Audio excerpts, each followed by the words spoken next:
इसमें एक चीज आपको कराऊंगी, उससे पहले एक और चीज बता दूं।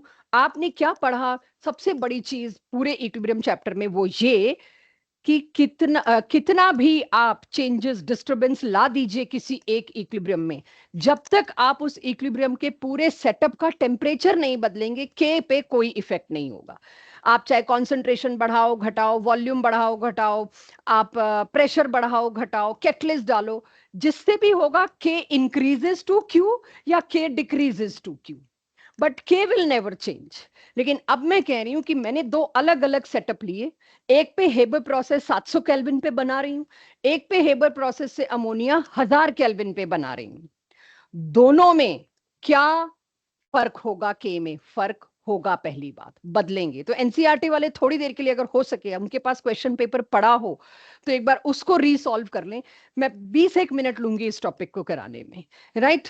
तो वेरिएशन ऑफ के विद टेम्परेचर, ये आपकी एनसीईआरटी ने डील नहीं किया हुआ कि अगर आप के देखते हो बदलता है तो किससे बदलता है? सिर्फ और सिर्फ टेम्परेचर से। इतना तो हम सबको याद है कि भाई टेम्परेचर बदलेगा तो ही के में कोई चेंज है, अदरवाइज ली चैटलियर क्या मैनेज करता है, तुम कितना ही चेंज कर लो, हम उस डिस्टरबेंस को अंडू करके वापस के पे पहुंच जाएंगे। तो इसके लिए एक इक्वेशन है, that is van't Hoff equation, और इसके नीट में भी क्वेश्चन देखे गए, काफी डायरेक्ट और काफी इजी। ज्यादातर इसके थ्योरेटिकल आते हैं नीट में, और इक्का दुक्का कोई न्यूमेरिकल ग्राफिकल आना है तो आता है जेई में। तो इस टॉपिक को समझिए।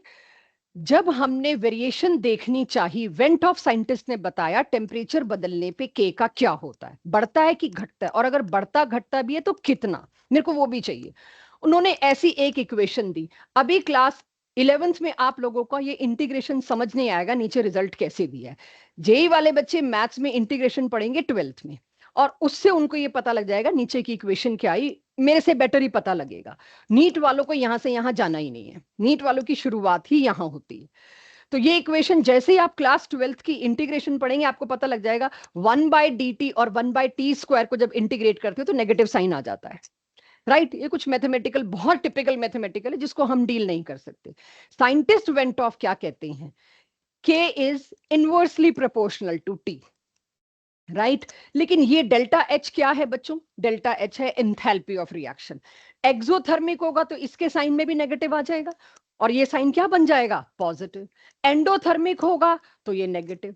यानी कि डेल्टा एच का साइन एक्चुअली मुझे बताएगा कि क्या इफेक्ट पड़ता है। बट मैं शुरू करूं इस टॉपिक को बिल्कुल जीरो से, कि नेचुरल लॉग के minus delta H by R T plus constant, जब आप इंटीग्रेशन करते हैं तो एक इंटीग्रेटिंग कांस्टेंट साथ में ऐड होता है। 12th में तो मुझे ठीक ठाक कराना पड़ेगा केमिकल काइनेटिक्स में, अभी कराना यूं नहीं चाह रही कि मैथ्स है, मैं अभी आप सबको उस टिपिकल मैथमेटिक्स में नहीं ला रही, 12th में लाऊंगी, तब तक शायद आपकी 12th में भी इंटीग्रेशन हो जाएगा तो आप लोग और इजीली समझोगे। तो ऐसा कुछ रिलेशन मेरे को मिला कहीं से, वेंट ऑफ से। पहले मैं इस रिलेशन को समझूं। नेचुरल लॉग को अगर मैं लॉग बेस 10 में कन्वर्ट करूं तो क्या होगा? 2.303 लिखती यहां पर, नेचुरल लॉग की जगह लॉग बेस 10 लाना है तो 2.303 लॉग के 2.303 में नीचे ले आऊं सीधे ही बच्चों, तो यहां पर मैं 2.303 नीचे की तरफ ले आती हूं, और मेरे पास ये इक्वेशन कुछ ऐसी बनी। जब हम क्लास 11th 12th की, हाँ, जब हम क्लास 11 12th की मैथमेटिक्स देखते हैं तो एक इक्वेशन आती है y is equals to mx plus C. This equation means straight line equation. Maths वालों ने पढ़ा है अभी तक? Okay, this equation means straight line. क्या मतलब है इसका? मैं नीट वालों को बता दूं जिन्होंने इसको नहीं पढ़ा। इस इक्वेशन का मतलब यह है कि कोई भी इक्वेशन, इधर ही देखना, अगर कोई आ जा रहा है तो उसको देखने के बजाय, कोई भी इक्वेशन अगर y is equals to M X plus C की फॉर्म में आ रही है तो y एक्सिस और x एक्सिस के बीच में जो ग्राफ बनेगा वो हमेशा स्ट्रेट लाइन बनेगा, सीधी लाइन बनेगा। लेट्स चेक, क्या ये इक्वेशन इसके हिसाब से आ रही है? अगर आप देखें तो इक्वेशन क्या आ रही है? y एक्सिस पे किसको प्लॉट करूं? log k को। x एक्सिस, x के साथ कुछ m भी है जो मल्टीप्लाई हो रहा है, तो x कौन सा लेना चाहिए? जो आपका लैब में वेरिएबल है, जिसे आप बदल सकते हैं। ग्राफ तो दो उन चीजों में ही बनता है ना जो बदल रही हूं, तो मुझे पता है आर टी और 2.303 को तो हम नहीं, टी को तो सॉरी बदल सकते हैं, आई एम सॉरी, 2.303 आर को तो मैं नहीं बदल सकती। अच्छा, एंथैल्पी भी किसी रिएक्शन की कांस्टेंट होती है, थर्मो में पढ़ के आ चुके हैं हम। ये सारा मामला तो है ही कांस्टेंट, कोई चीज अगर बदल सकती है लैब में मेरे हाथ में है, वो क्या है? टेम्परेचर। तो एक्स एक्सिस पे मैं किसको प्लॉट करूंगी? 1/T को। आई होप अंडरस्टैंड हो रहा हो सबको। एक्स एक्सिस पे मैं किसको उठा के लाई? 1/T को। वाई एक्सिस पे मैं किसको उठा के लाई? लॉग के को। तो लॉग के और इस 1/T के बीच में अगर मैंने ग्राफ बनाया, it has to be straight line because it follows y is equals to mx plus c। तो एक्सेस के लिए मैंने y और x लिख दिया। What will be this m? ये m क्या मिलेगा इसमें, और इसकी यूज क्या है सब बता रही हूं आपको। ये मिलेगा मेरे को स्लोप। स्लोप होता है tan theta, right? Tan theta की क्या होती है मतलब फॉर्मूला? 10th क्लास तक का बता दो। P by B, perpendicular by base. तो दो अलग अलग वैल्यूज मिलेंगी, एक ट्राइंगल बनाओगे, परपेंडिकुलर बाय बेस आप निकाल लोगे। वो आपसे निकलवा नहीं रहे, लेकिन स्लोप का मतलब हमेशा होता है टेन थीटा। तो अगर स्लोप का मतलब है tan theta, means what? This m value should match with graph से निकलने वाला टेन थीटा। ठीक है। What will be this c? सी क्या होगा इस ग्राफ में? अगर डिस्ट्रीब्यूशन हो गया तो सब अब यहां देखना बच्चों। Intercept on Y axis. कभी भी मेरे पास लैब में प्रैक्टिकली जीरो अचीव करने का कोई तरीका नहीं होता। मेरे को लैब में जो वैल्यूज मिली हैं बच्चों, वो यहां से यहां तक की मिली हैं, देखना। बट क्योंकि ये स्ट्रेट लाइन को फॉलो कर रहा है, मींस व्हाट? ये आगे भी स्ट्रेट लाइन जाएगा। तो डॉटेड डॉटेड मतलब मैंने ऑन पेपर अपनी लैब में बैठ के एक्स्ट्रापोलेट कर लिया कि जब यहां से यहां इसका ये बिहेवियर था, अंडरस्टूड है आगे भी इसका ये बिहेवियर रहेगा। लैब में मैं इतना लो टेम्परेचर, इतना हाई टेम्परेचर या इतना मेंटेन नहीं कर सकती, पॉसिबल नहीं है। तो जो एक्स्ट्रापोलेट करने के बाद इधर आके ये टकराएगा, इसको कहते हैं इंटरसेप्ट। तो वेंट ऑफ साइंटिस्ट ने अपने आप एक इक्वेशन दी। मैं कैसे मान लू? मेरे को तो वेरिफिकेशन चाहिए। वेरिफिकेशन करने का तरीका है, लैब में जाओ, ग्राफ प्लॉट करो। तो वेंट ऑफ को मैंने कहा आप रुकिए, आपको हम एग्री नहीं करते, पहले हम किसी एक रिएक्शन पे जाके ये लगाएंगे। ये ट्वेल्थ में इतनी बार आनी है ना ये ग्राफ वाली चीज, वहां ये कहानी नहीं सुनाऊंगी मैं। यहाँ आज बिल्कुल जीरो से अनाड़ी की तरह सुन रही हूँ और सुना रही हूँ। तो बिल्कुल जीरो की तरह सुनिएगा कि किसी साइंटिस्ट ने मेरे को इक्वेशन उठा के दे दी, हाउ शुड आई एग्री? मैं उसको वेरीफाई करूंगी पहले। वेरीफाई करने के लिए मैंने क्या किया, मैं एक रिएक्शन का सिस्टम लाई। पहले उसको 700 केल्विन पे करा, फिर उसको 750 केल्विन पे किया, फिर उसको 850 पे किया, 900 पे किया, 1000 पे किया। जितने भी टेम्परेचर्स पे मैं कर सकती थी मैंने किया। और हर टेम्परेचर की वैल्यू को मैंने एक्स एक्सिस पे 1/T में कन्वर्ट कर लिया। इतना हम कर पाएंगे कि मेरे को 700 पे पता है क्या होगा सब कुछ, तो मैंने 1/T पे किया। हर एक पर मैंने के को मेजर करके नोट करके आपको टेबल बना के दे दिया। मैंने आपको क्या टेबल बना के दिया? 700 केल्विन पर के आया सपोज 1.2 इंटू 10⁻⁻1। फिर मैंने अगला टेम्परेचर लिया 750 केल्विन, उस पे कुछ के, उस पे कुछ के, और मैंने आपको टेबल बना के दिया, लैब से उठा के मैं लेके आई। वेंट ऑफ को हमने कहा पहले हम लैब की वैल्यूज से, रियल वैल्यूज से तुम्हारी इक्वेशन को वेरीफाई करेंगे, उसके बाद मानेंगे। तो जब मेरे पास टेबल आ गया, टेम्परेचर दे रखा, तो 1/T मैं यहां बना सकती हूँ बच्चों। जब के मेरे को दिया हुआ है तो के से मैं लॉग के निकाल सकती हूँ। लॉग के निकाल के इधर पुट किया और 1/T मैंने इधर पुट किया। It came out to be straight line. 5 values दी मेरे को टेबल में, वो पांचों वैल्यूज मैंने ऐसे पॉइंट आउट करी और मिलाया, तो भाई ये तो स्ट्रेट लाइन आ गया। एक ही दिन में नहीं आता, बड़े महीनों लगते हैं ढंग से करने में। हम ऐसा ही कुछ पढ़ पढ़ के गए। मेरे ग्रेजुएशन के फाइनल ईयर के वाइवा में मेरे एक्सटर्नल ने मेरे से पूछा, लाओ भाई रोल नंबर 1। मेरे माँ बाप ने ए से नाम रख के मेरी तो आधी तो लाइफ वहीं पे बिगाड़ दी। रोल नंबर 1 आओ आपका वाइवा। मैं तो ग्राफ लेके चली गई क्योंकि पता है स्ट्रेट लाइन आना है। स्ट्रेट लाइन बना के एक्स्ट्रापोलेट करके, वी ऑल नो प्रैक्टिकल्स में मैनिपुलेशन होते हैं। अगर तुम्हें नहीं पता तो अभी अगले साल पता चल जाएंगे ट्वेल्थ में कि कैसे मैनिपुलेशन होते हैं। और हमारा तो प्रैक्टिकल सब्जेक्ट। मैं तो अच्छी साफ सुथरी स्ट्रेट लाइन बना के चल पड़ी। उन्होंने सिर्फ मुझसे पहले तो एक ही सवाल पूछा, कुछ नहीं पूछा और वाइवा में, कि अगर इस लैब में, he showed me my lab, इस लैब में अगर अंजना तुम्हारा स्ट्रेट लाइन आ रहा है ना, तो वो जो भाभा एटॉमिक रिसर्च सेंटर है उन लोगों को डूब मरना चाहिए। तुम्हारी इस लैब में तुम्हारा स्ट्रेट लाइन आ गया है, तो इसको तो भाई नेशनल लेवल की लैब डिक्लेयर कर दूं। आई रियलाइज्ड कि आगे जाके टीचर्स ऐसे ही होते हैं, बस सीधे से नहीं, बड़ा अच्छे से दलील करते हैं, सार्काज्म बहुत बढ़िया देते हैं। यस सर, जाके जेन्युइन रीडिंग्स लाओ। मैं फिर गई। हमारा प्रैक्टिकल एग्जाम 3 दिन का होता था, क्योंकि सारा ही प्रैक्टिकल था और काफी प्रैक्टिकल्स ऐसे थे जिनको ओवरनाइट रखना पड़ता था क्रिस्टल्स को। तो 3 डेज का था। 3 डेज एग्जामिनर हमारा वाइवा जब मन आए बुला के लेते रहते थे। Then I had to do the experiment genuinely. Straight line के आसपास भी नहीं आया मेरा। जिनका स्ट्रेट लाइन आता है ना, वो अपनी जिंदगी के 10-10 12-12 साल लगाते हैं इसके अंदर, बहुत ही प्रोफेशनल लैब्स में, बहुत ज्यादा रीडिंग्स और बहुत ज्यादा प्रिसाइज तरीके से करने के बाद they came up with actually straight line, nearly straight line. यहां तो अलग बात है, वो कुछ इतने भी आसपास हैं तो वो हम स्ट्रेट लाइन में मान लेते होते हैं, but that is reality. Reality से आपका अभी कोई लेना देना नहीं। It came out to be straight line, तो मुझे वेंट ऑफ पे यकीन होने लगा। बट ऐसे कैसे? और चेक करूंगी। जब मैंने स्ट्रेट लाइन को आगे एक्स्ट्रापोलेट किया और इंटरसेप्ट देखा, वैल्यू यहां क्या आई, surprisingly it came matching with C. And last thing, slope. Slope जब मैंने निकाला, इट मैचेस विद उस रिएक्शन का delta H divided by 2.303 R. तब जाके मैंने वेंट ऑफ की इक्वेशन को वेरीफाई किया कि yes sir you are correct. क्योंकि कम से कम 25-30 रिएक्शंस के साथ इतने साल लगाने के बाद, किसी एक में नहीं, बहुत से रिएक्शंस के साथ टेम्परेचर बदल बदल के जो वैल्यूज आई के की, उनके ग्राफ प्लॉट किए, then I came to this thing, yes this equation is verified. Van't Hoff ने खुद ही किया होना। तब जाके वो इंटरनेशनल काउंसिल ऑफ साइंटिस्ट या जो भी कमिटीज होती हैं उनको अपने रिजल्ट भेजते हैं, जो कम से कम 2,500-3 हजार पन्नों के होते हैं, कि हमारे ये रहे एविडेंसेस, प्रूफ्स। तो this is how we came to know. तो आज के बाद 12th में जब आपके पास आए कि इस इक्वेशन का वेरिफिकेशन क्या है, ग्राफ, स्ट्रेट लाइन। केमिस्ट्री में इसके आगे नहीं आएगा, स्ट्रेट लाइन के आगे कुछ नहीं आएगा। तो अब आप इसकी वैल्यू समझ पाए कि ग्राफ हमेशा स्ट्रेट लाइन आएगा। अच्छा, अब स्लोप। अब इसके न्यूमेरिकल पे शिफ्ट होती हूँ, जो आगे आपको मिलेंगे, आज की एक सिंगल DPP-4 जो पहुंची होगी उसके अंदर मिलेंगे, अभी मत देखना, करेंगे इसको।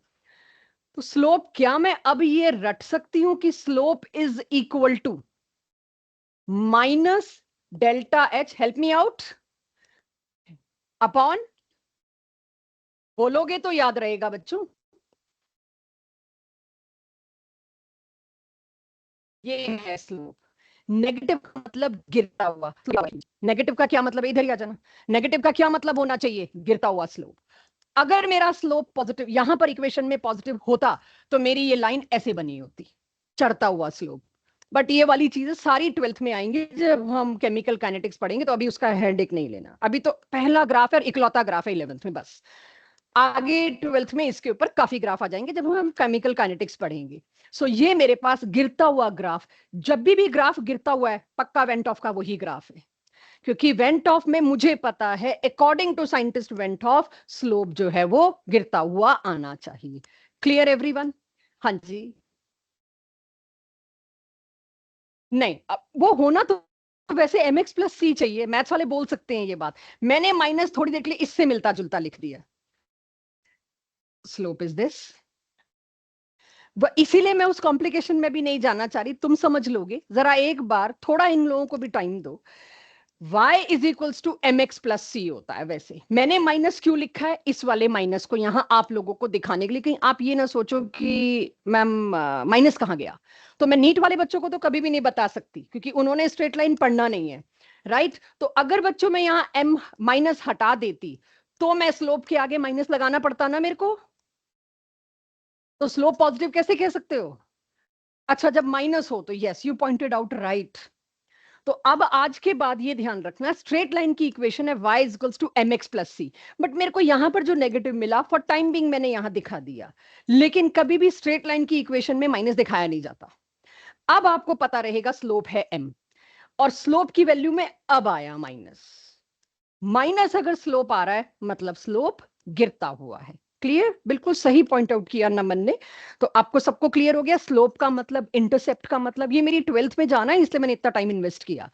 तो इस तरह से अगर मैं देखूं तो ये मेरे पास आता है वेंट ऑफ का सारा डिटेल। इसे प्लीज नोट करिए सो दैट मैं आगे जाऊं। यानी मेरे को इतना पता चल गया कि टेम्परेचर के साथ के तो बदलता है, कैसे बदलता है, कितना बदलता है, वो वेंट ऑफ ने मेरे को इक्वेशन दे दी।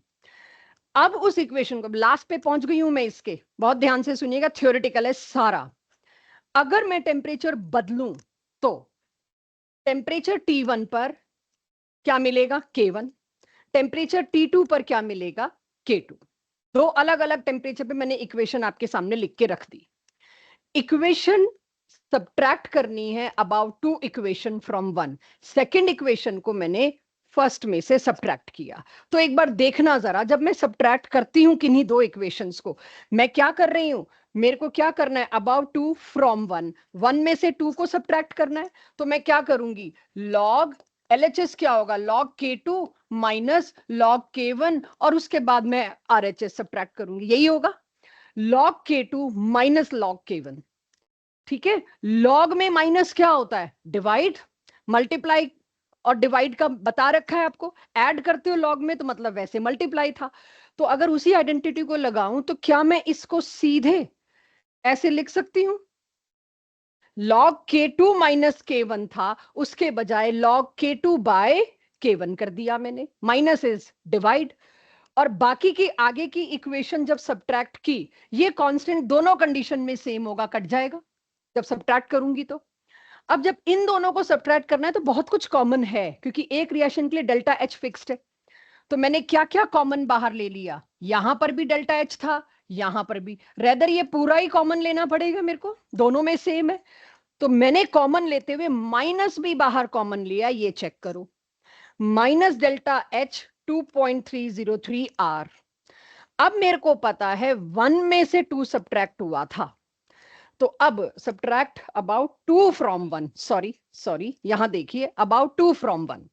तो उसमें आपको पूरी इक्वेशन दिखाई दे रही होगी, मुझे इतनी पास से पूरा बोर्ड दिखेगा नहीं। आप बताइएगा, यहां T2 और T1 ठीक लिखा है, बहुत ही क्लियर है, क्योंकि मैं नेगेटिव पहले ही बाहर ले चुकी हूं। अब इस पूरी इक्वेशन में एक बात मैं अब ऐड कर रही हूं, अगर T2 मैंने हायर टेम्परेचर लिया है, कई बार लोअर भी करेंगे आपको, यही तो ट्विस्ट देंगे हम लोग, कि अभी जो मैंने T2 लिया है, आई हैव मेंशन्ड कि T2 बढ़ा हुआ टेम्परेचर है। तो ठीक है जी, जो भी है। अब अगर मैं चाहूं इसके माइनस को अंदर ले जाऊं तो उल्टा हो जाएगा।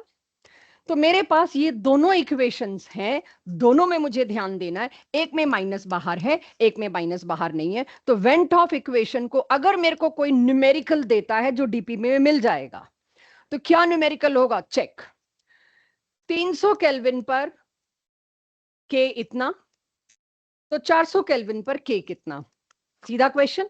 या अक्सर देखा गया क्वेश्चन कैसा पूछते हैं जो ऑब्जेक्टिव है, क्योंकि सब्जेक्टिव तो यानी लंबे तो पूछते नहीं।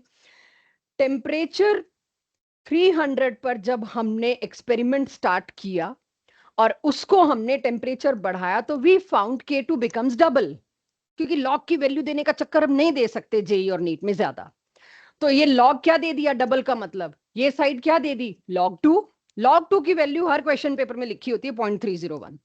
तो अक्सर डबल, क्वाड्रपल, हाफ, कुछ ऐसा इधर दे देंगे, एक टेम्परेचर दे देंगे, दूसरा तुमको निकालना पड़ेगा भाई। वो एलसीएम लेकर वो कैलकुलेशन बहुत गंदी आएगी, यहाँ पे है वो क्लास 8th 9th की, उससे भी छोटी, बट वो यहाँ 300, इधर आप टेम्परेचर निकालोगे, सारा वो सब करोगे, तो उसमें काफी लंबी वैल्यू आ सकती है मल्टीप्लाई डिवाइड। लेकिन इससे ऊपर क्वेश्चन नहीं आ सकता, प्रोवाइडेड मेरे को फॉर्मूला पता हो यहाँ माइनस लगना है कि नहीं। तो इसके न्यूमेरिकल काफी इजी हैं, सिर्फ उसमें मैथमेटिकल टसल देंगे आपको, लेकिन इसका थ्योरेटिकल क्वेश्चन पे मुझे आना है। तो हो गया इतना नोट। चलिए अब आखिरी चीज इसमें वेंट ऑफ इक्वेशन में, और वो आखिरी चीज क्या है मेरे पास, व्हाट इफ कोई रिएक्शन एक्सोथर्मिक हो और एंडोथर्मिक हो, क्योंकि यहाँ का साइन गड़बड़ हो जाएगा। अब मेरे को सबकी आंखें यहाँ चाहिए, क्योंकि लास्ट स्लाइड है इस पे, कि आप मेरे को अभी तक ये तो बता दिया आपने कि टेम्परेचर बदलेगा तो के बदलेगा, लेकिन अभी तक मेरे पास ये नहीं आया टेम्परेचर बढ़ाने पे के बढ़ेगा कि घटेगा, अभी तक ये अंदाजा नहीं आया मेरे पास। तो उसके लिए डिपेंड करेगा रिएक्शन एक्सोथर्मिक है कि एंडोथर्मिक है। यहां ली चैटलियर मत ले आना कोई, पहले ही बता दूं, ली चैटलियर कब आता है, जब आप टी नहीं चेंज करते, सिस्टम का टेम्परेचर सेम है, के बदलेगा ही नहीं, के पे वापस आ जाएगी चीज। यहां पर टेम्परेचर ही बदला जा रहा है तो के पक्का बदलेगा, कोई अंडू अंडू वाली चीज मत ला दीजिएगा। यहां हमेशा ये ध्यान रखिएगा, एक कंटेनर T1 पे रखा हुआ, एक कंटेनर T2 पे रखा हुआ, दोनों में सेम रिएक्शन चल रहा है, दोनों का के अलग अलग है। मुझे देखना है अगर एक का के पता है तो दूसरे का कैसे पता लगाऊं, बड़ा है कि छोटा है। मेजॉरिटी कवरेज इसकी है, इसके ऊपर न्यूमेरिकल कभी नहीं देखे गए, फिर भी मैंने आपको बता दिया कैसे करने हैं, देखे नहीं गए कभी। तो अब अगर मैं मान लीजिए रिएक्शन एंडोथर्मिक है, सबका ध्यान दिमाग यही चाहिए, ओरल है ये क्वेश्चन। एंडोथर्मिक का मतलब क्या होगा, ये फॉर्मूला बोरो किया मैंने पिछली स्लाइड से। एंडोथर्मिक का मतलब है ये टर्म क्या है, पॉजिटिव, यानी मेरा आरएचएस पूरा का पूरा क्या आएगा, पॉजिटिव आएगा। पॉजिटिव का मतलब ग्रेटर देन जीरो, जीरो से बड़ा, चाहे फ्रैक्शनल हो, फ्रैक्शनल मत तो ये सोच लेना कि मैम ने क्या कर दिया। पॉजिटिव का मतलब चाहे आपका आंसर 1/300 आ रहा हो, बट डेसिमल्स में आएगा, आएगा तो पॉजिटिव, जीरो से तो बड़ा ही मानूंगी मैं उसको। यानी log K2/K1 हर हालत में किससे आएगा, जीरो से बड़ा। किसी भी चीज का डिवीजन अगर जीरो से बड़ा है तो मतलब न्यूमरेटर बड़ा है, मींस K2 बड़ा है। यानी अगर कोई एंडोथर्मिक रिएक्शन है, उसको आप हीट दोगे, ऑब्वियस है वैसे, आप हीट दोगे, हीट क्या है, one of the reactant. Law of mass action तो कभी भी नहीं बदलता, वो तो ये कहता है जितना रिएक्टेंट बढ़ाओगे उतना रेट बढ़ेगा, यस, उतना के बढ़ेगा। तो आपने एक तरह से एंडोथर्मिक में टेम्परेचर बढ़ाया तो के की वैल्यू बढ़ जाएगी। I am not saying K decree increases to Q, I am saying एक कंटेनर में 300 केल्विन पे टेम्परेचर पे चल रहा था, उसका के 40 था, और 400 केल्विन पे 40 से बड़ा होगा इफ रिएक्शन इज एंडोथर्मिक। ये क्लियर कट मैंने यहां पे बोल दिया। लेकिन अब अगर मेरी क्लास ने समझ लिया और नोट करे एक्सोथर्मिक का, आप बताइए, I shift to ionic equilibrium. Endothermic का पहले नोट करो और एक्सो का पूरा अपने आप लिखो सेम। मैं अगली स्लाइड पे दिखाऊंगी, चेक करना आपने जो लिखा मैंने जो लिखा सेम है कि नहीं।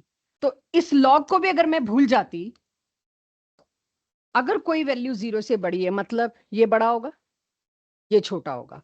तो लॉग ना भी लिखो तो भी ज्यादा बेटर है, क्यों लिखना, इसका मतलब K2 is greater than K1 for sure. ठीक है, मत ही लिखो लॉग, अननेसेसरी कंफ्यूज हो गए, जरूरत ही नहीं है।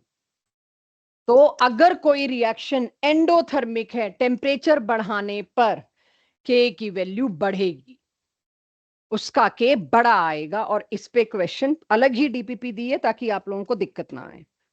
आयनिक इक्विलिब्रियम में आगे मैं बढ़ूं उससे पहले मेरे को बहुत ज्यादा जरूरी है कुछ डेफिनेशंस का पता होना, जो क्लास 10th में 9th में हल्की फुल्की दी जाती है बट वेरी स्पेसिफिक नहीं होती।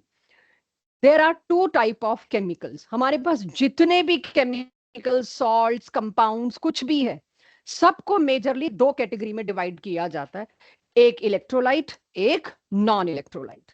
इलेक्ट्रोलाइट का मतलब वो होता है जो कि कैटायन और एनायन में स्प्लिट किया जा सके when it is into मॉल्टन state, और एक्वस या किसी सॉल्वेंट में डाला जा सके। तो और नॉन इलेक्ट्रोलाइट वो होते हैं, कुछ ही कर लीजिए, वो कैटायन एनायन में नहीं चेंज होंगे, जैसे Cl2, N2, O2 फ्रीज करके सॉलिड बनाया और मैं सोचूं उसको फिर मैं मॉल्टन ले आऊं, वो कैटायन एनायन में नहीं होंगे। देयर आर लॉट्स जो नहीं होंगे, लेकिन मुझे देखना है जो जो भी कैटायन एनायन में टूट सकता है, जरूरी नहीं है वो आयनिक हो। कोई भी ऐसा एजम्पशन आप लेके ना चल रहे हो, इसीलिए इस टॉपिक को लिया है। इलेक्ट्रोलाइट्स क्या होते हैं अब दोबारा देखते हैं। इलेक्ट्रोलाइट्स भी फर्दर दो कैटेगरीज में है, एक स्ट्रॉन्ग, स्ट्रॉन्ग का मतलब 100% डिसोसिएट होंगे, जितने मर्जी ले लो, आपने एक मोल लिया तो पूरा एक मोल डिसोसिएट होगा, जैसे कि NaOH, NaCl, HCl, चेक। कितने लिख लूंगी मैं, बहुत सारे हैं। बुकलेट के अंदर आपको जहां आधी बुकलेट है वहां पे आयनिक इक्विलिब्रियम की हेडिंग है, पहले 3 पेजेस पे मैंने सारे लिखे हैं और एक्सेप्शन भी लिखे हैं 2-3।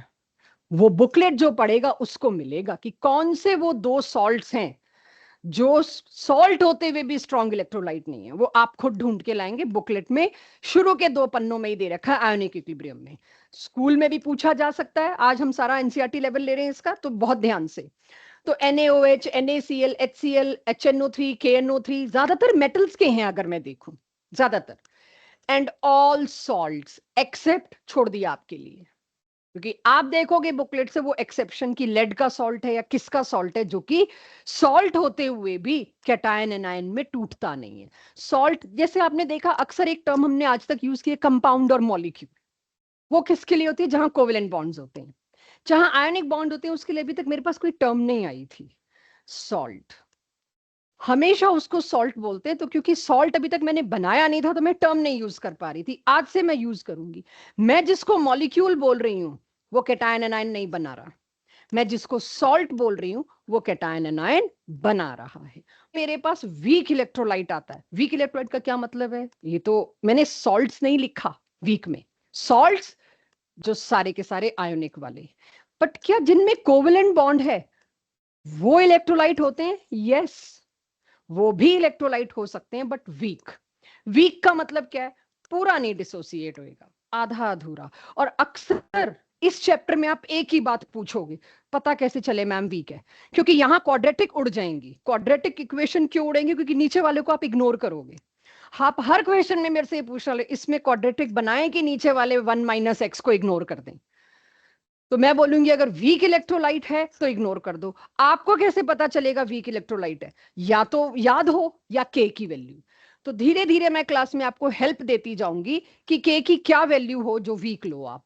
बट अभी के लिए वीक इलेक्ट्रोलाइट का मतलब जो 5% तक ही डिसोसिएट हो, सिर्फ ओनली 5% डिसोसिएशन। इसका क्या मतलब है? 100 मोल्स लिए तो 5 जाएंगे, 95 तो रिएक्टेंट के डब्बे में ही पड़े रह जाएंगे।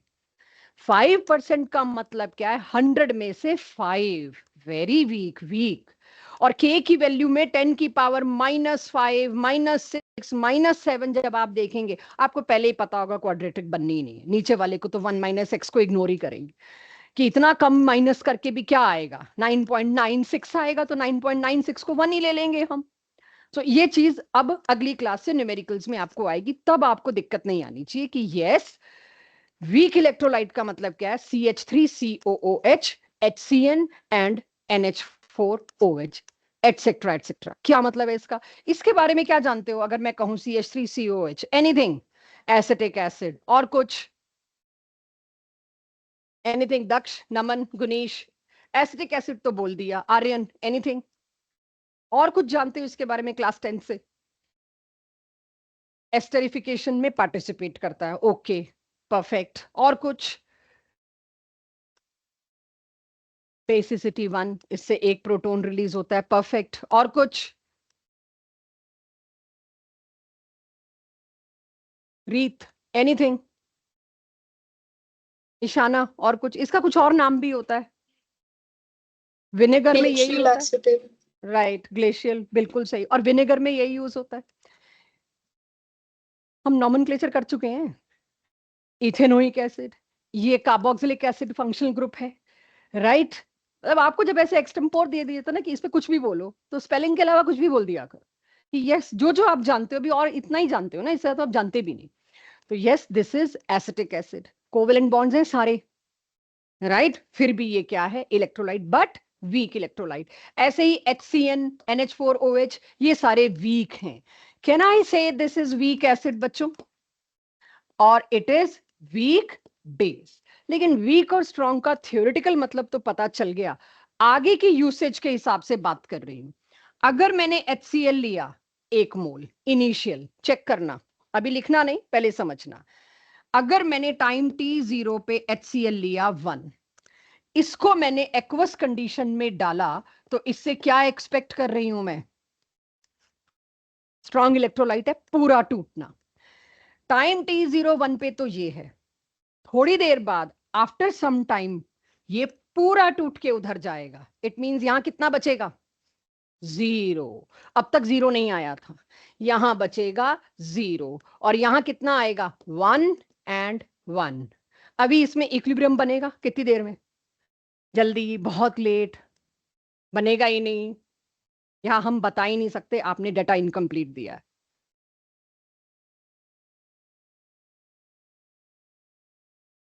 तुमसे ही पूछ रहे हो अभी। बनेगा इक्विलिब्रियम? इक्विलिब्रियम की पहली शर्त क्या होती है?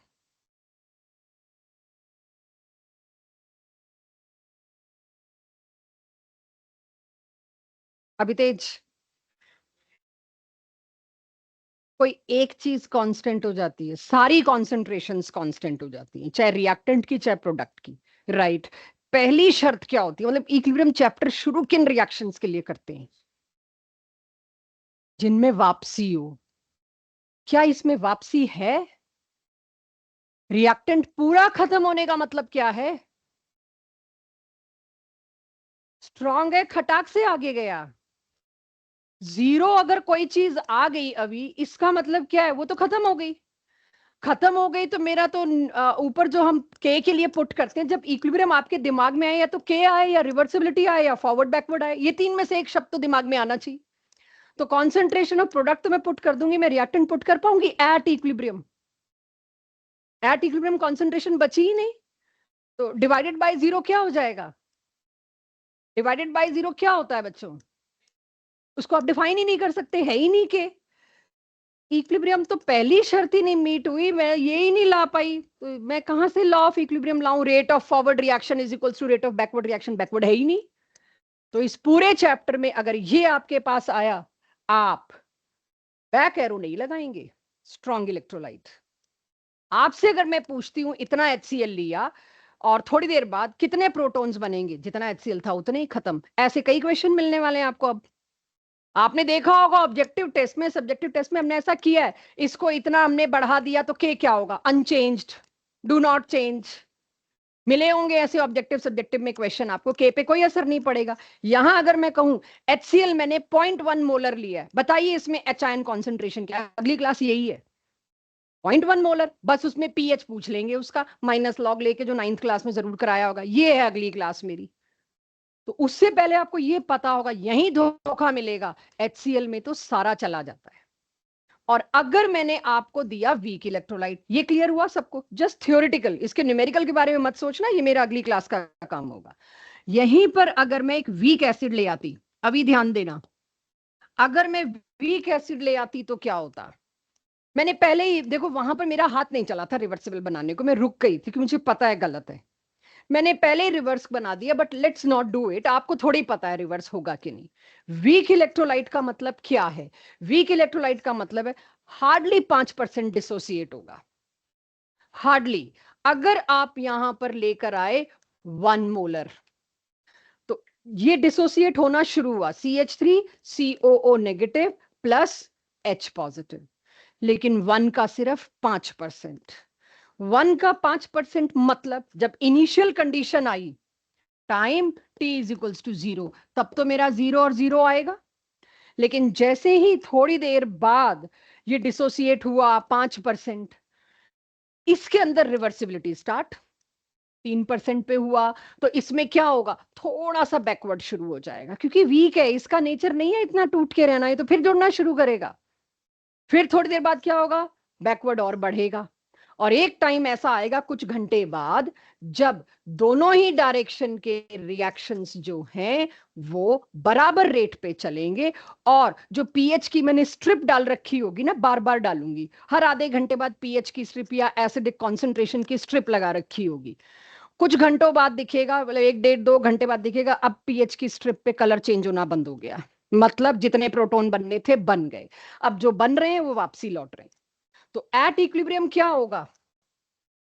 1 का 5% क्या होगा? 0.05। इसमें से 0.05 इधर गया, और यहां पर यहां आ गया इक्विलिब्रियम। तो इक्विलिब्रियम चैप्टर जब आप पढ़ोगे तो आपको वीक इलेक्ट्रोलाइट चाहिए, स्ट्रॉन्ग में तो इक्विलिब्रियम लग ही नहीं रहा। दुआ करो स्ट्रॉन्ग वाले ज्यादा क्वेश्चन हो, वहां तो इक्विलिब्रियम लगाना ही नहीं है, वहां तो खटाक से पूरी परसेंटेज देनी है, पूरा देना है, वो तो स्ट्रॉन्ग है, और ऐसे मिलेंगे क्वेश्चन। अगली क्लास में ये होगा, कॉफी का पीएच बताओ, कोल्ड ड्रिंक का पीएच बताओ, मिल्क का बताओ, सलाइवा का बताओ, ब्लड का बताओ, हम एच आयन कॉन्सेंट्रेशन देंगे, आप पीएच बताओगे, कौन सा बेसिक कौन सा एसिडिक वगैरह वगैरह। So point is, weak electrolyte means ionic equilibrium. Strong electrolyte means nowhere near to equilibrium. वो तो बस वैसे ही है, pH के लिए है सिर्फ। तो यानी मेरा जो आयोनिक इक्विलिब्रियम है, आयंस की वजह से आने वाले इक्विलिब्रियम को कहते हैं आयोनिक इक्विलिब्रियम। क्वेश्चन का लेवल डिट्टो सेम रहेगा, वही 40% डिसोसिएट हुआ, फिर वही केसी निकालो, केपी निकालो, केसी केपी की रिलेशनशिप, एवरीथिंग इज सेम। बस के नीचे अब मैं केमिकल इक्विलिब्रियम के बजाय क्या बोलूंगी, अब आयंस का डिसोसिएशन स्टार्ट हो गया, वर्ड में डिसोसिएशन यूज करना शुरू कर दूंगी। No difference in numerical, rather अब इजी होते जाएंगे। केमिकल इक्विलिब्रियम के थोड़े मुश्किल होते हैं, उसके बाद आदत पड़ जाती है, इजी हो जाते हैं। अब इस स्लाइड को नोट करिए और मैं आपको थोड़ा सा थियोरेटिकल पार्ट और कराऊं। नोट करिए इसे। वाटर क्या है बच्चों, स्ट्रॉन्ग इलेक्ट्रोलाइट की वीक इलेक्ट्रोलाइट? पढ़ा होगा। अच्छा, स्ट्रॉन्ग इलेक्ट्रोलाइट, क्योंकि वो टूटता है किसमें, कैटायन और एनायन में। Water is good conductor of electricity और बैड कंडक्टर ऑफ इलेक्ट्रिसिटी? भाई तुम्हारे तो दबा के कॉन्सेप्ट खराब है। मेरे को लगा चलो स्ट्रॉन्ग इलेक्ट्रोलाइट बोल रहे हैं, इलेक्ट्रोलाइट 10th में सुना नहीं होता, फिर मेरे को लगा मैं यही पूछ लेती हूँ, गुड कंडक्टर और बैड कंडक्टर। जब केमिस्ट्री की क्लास में वाटर की बात होती है तो टैप वाटर नहीं होता, वो नलके वाला पानी, गीले हाथ से तुम्हें करंट लग जाता है, right? We are talking about distil water. Chemistry की क्लास और टेस्ट में और डिस्कशन में, जब भी साइंटिफिक डिस्कशन में, वाटर आपके घर वाला नहीं है, बारिश वाला नहीं है, वो डिस्टिल वाटर है। वेरी पुअर, पुअर बहुत छोटा शब्द है उसके लिए। Water is very poor conductor of electricity. फिर भी हम कहते हैं बिजली और पानी दुश्मन क्यों है, वो पानी डिस्टिल नहीं होता। और आपको क्यों करंट लगता है? आपकी बॉडी में तो वाटर में भाई खजाना है, बहुत कुछ है, पूछो मत क्या क्या है। सारे मिनरल्स हैं, सारे आयन से भरा पड़ा है आपका ब्लड। वाटर 80% है हमारे पास, जिसके अंदर बहुत सारे मिनरल्स, बहुत सारे आयंस हैं, इसीलिए हमें करंट लगता है। लेकिन अगर डिस्टिल वाटर के अंदर आप बिजली डालोगे, कुछ नहीं होगा, कुछ भी नहीं होगा। It is very poor. Poor भी मत बोलना कोई पूछे तो, वेरी पुअर बोलना, सामने वाले के कदम पीछे हो जाएंगे, भाई इनको पता है, इसमें नहीं खेल सकते इनके साथ। तो water is poor electrolyte. Acetic acid से भी पुअर। एसिटिक एसिड कम से कम 5% तो होता है डिसोसिएट, वाटर तो इतना कम डिसोसिएट होता है, अगली क्लास से आप उसके आयंस को इग्नोर करोगे। इसको कहां ले आए, मतलब ये होगा कि इसको तो गिनती में भी क्यों लेके आए हो, ये इतने कम डिसोसिएट होते हैं। ठीक है, मैंने आपको वीक इलेक्ट्रोलाइट के लिए के की वैल्यू का अंदाजा क्या दिया था, 10⁻⁻⁶ -7, ये वाले वीक होंगे। वाटर का के अगली क्लास में पढ़ाया जाएगा, डीपीपी दी जा चुकी है, -14 होता है 10 की पावर। इस तरह तो मिलने भी नहीं वाले आपको। वाटर तो आपके कलेक्शन में शायद सबसे वीक मिल जाए आपको, 2-3 और उसके कंपटीशन में आ जाए तो आ जाए। सो अब थोड़ा सा यहाँ पर मेरा पढ़ाने का तरीका इस तरह का होगा कि ये इस तरह से एनसीईआरटी में नहीं दे रखा होगा। एनसीईआरटी में आयनिक इक्विलिब्रियम पता नहीं कहां से कहां पहुंचा दिया एक पैराग्राफ में। तो ऐसी कोई हेडिंग नहीं मिलेगी आपको, ऐसा कोई सब्जेक्टिव क्वेश्चन नहीं मिलेगा आपको। तो डोंट प्रिपेयर दिस टॉपिक कि शायद कोई सब्जेक्टिव क्वेश्चन मिले। मैं एनसीईआरटी वालों को बोल रही हूँ कि अल्फा पे क्या क्या चीज अफेक्ट करती है बताओ, नहीं। पूरा आपका आयनिक इक्विलिब्रियम इन 5 हेडिंग पे डिपेंड करेगा, तो इसको बहुत अच्छे से सुनना है। पहले तो मेरे को याद दिलाना है वो डिग्री ऑफ डिसोसिएशन क्या था। चेक। अगर कोई चीज, अब तो ए ले लो, इलेक्ट्रोलाइट ही है अब तो A+B खत्म, अब तो ए आ गया, ज्यादा से ज्यादा बी आ जाएगा, वाटर आ जाएगा, कोई बात नहीं। अगर कोई इलेक्ट्रोलाइट है AB, इससे मेरे को पता है कैटायन और एनायन बनेगा, वीक है कम बनेगा। इनिशियली अगर मैंने लिया था 1, तो ये कितना होगा, 0 और 0।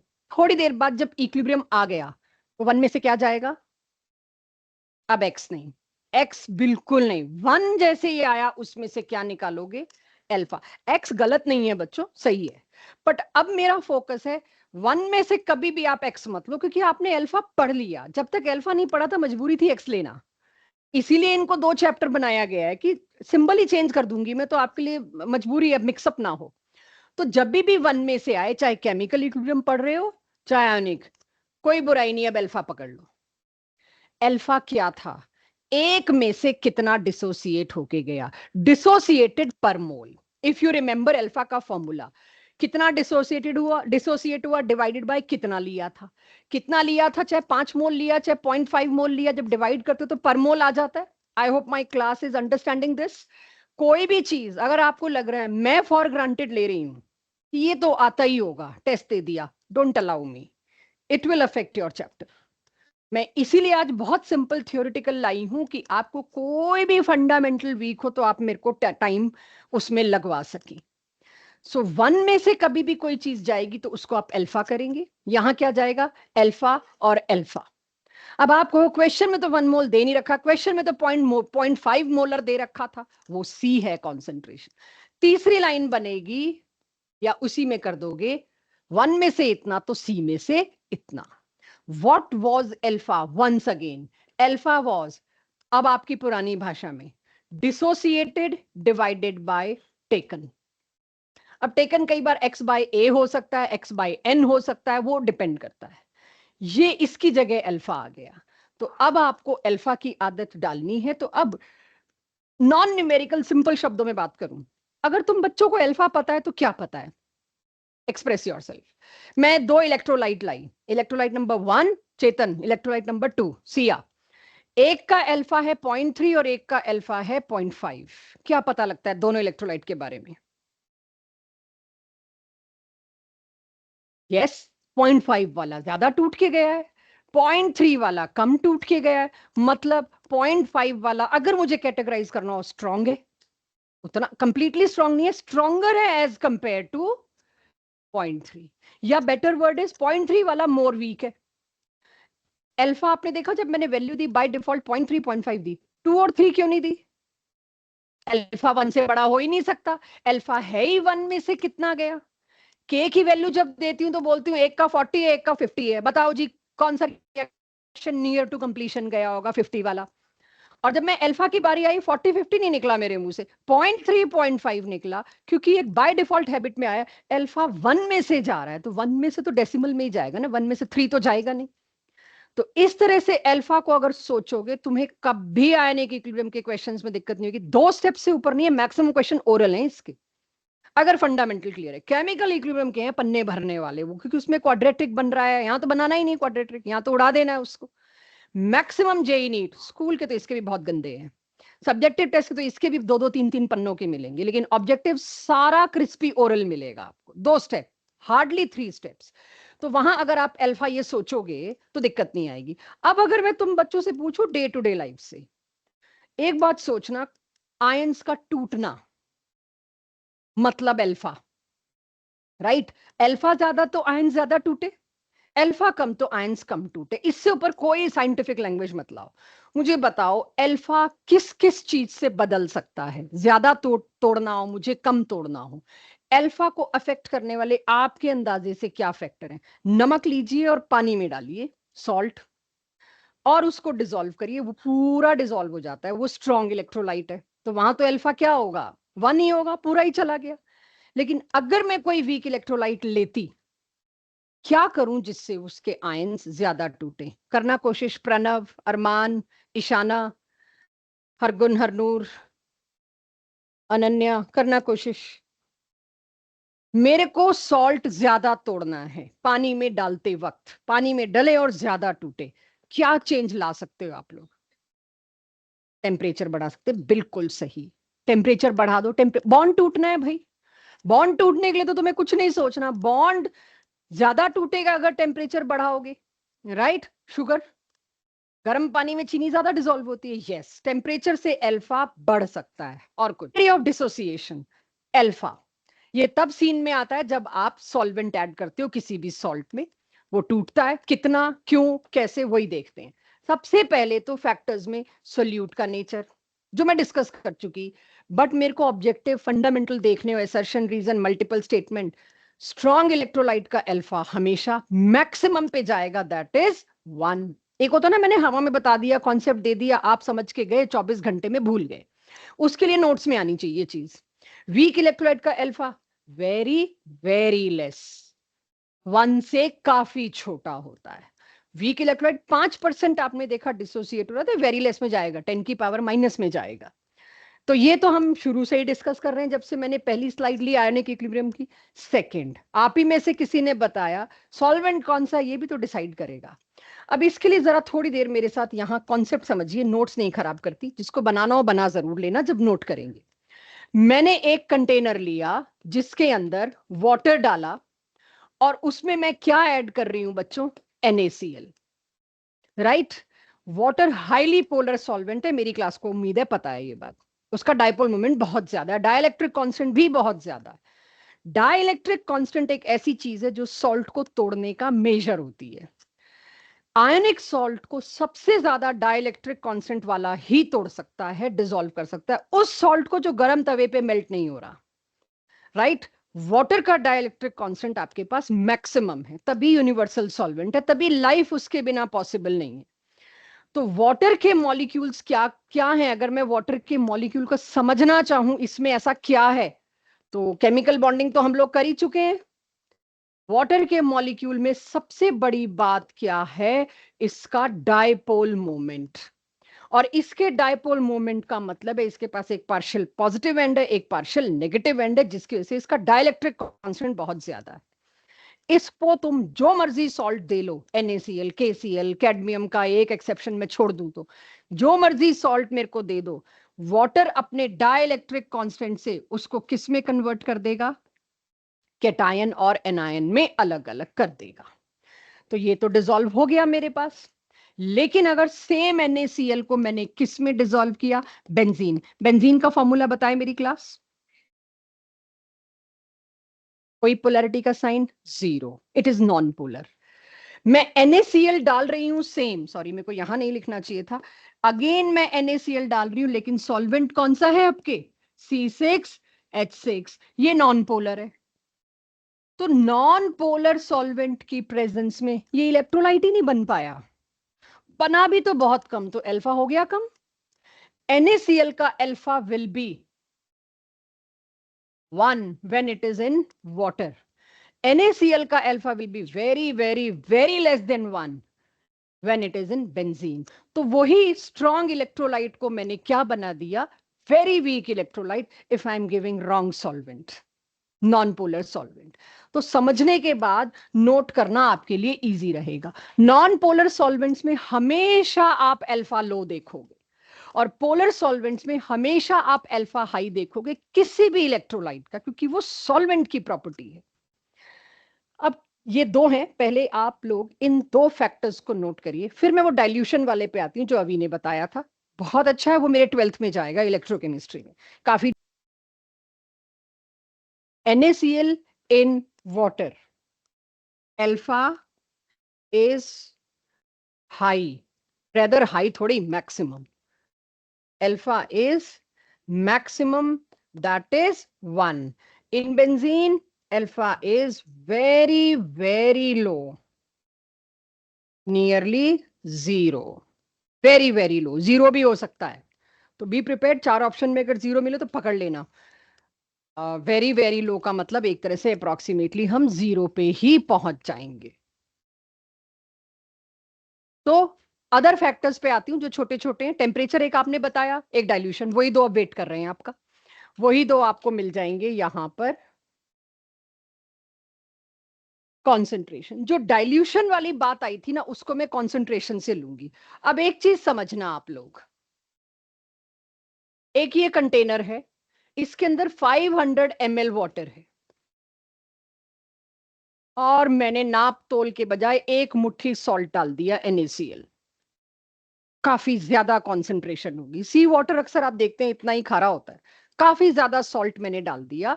तो कैटायन और एनायन जो होंगे वो पूरे इसके अंदर स्प्रेड हुए पड़े होंगे, जैसे भी जहां भी रैंडमली, और मेरे को पता है इनका अल्फा तो काफी ज्यादा होगा। मैं NaCl की बात नहीं कर रही, मैं किसी भी सॉल्ट की बात कर रही हूँ, मैं कंपैरिजन कर रही हूँ अल्फा की वैल्यू बढ़ने और घटने का। इसकी अल्फा की वैल्यू सपोज 0.9 थी, 1 नहीं 0.9 थी। अब अगर मैंने क्या काम किया, मैंने एक और कंटेनर लिया जिसके अंदर वाटर अब के 1000 ml यानी 1 लीटर डाल दिया, वही एक मुट्ठी नमक। आपकी क्या गट फीलिंग कहती है, डिसोसिएशन कहां बढ़ेगा? सिर्फ आपकी बेसिक नॉलेज, कोई मेरे को लंबा चौड़ा साइंटिफिक एक्सप्लेनेशन आपसे नहीं चाहिए।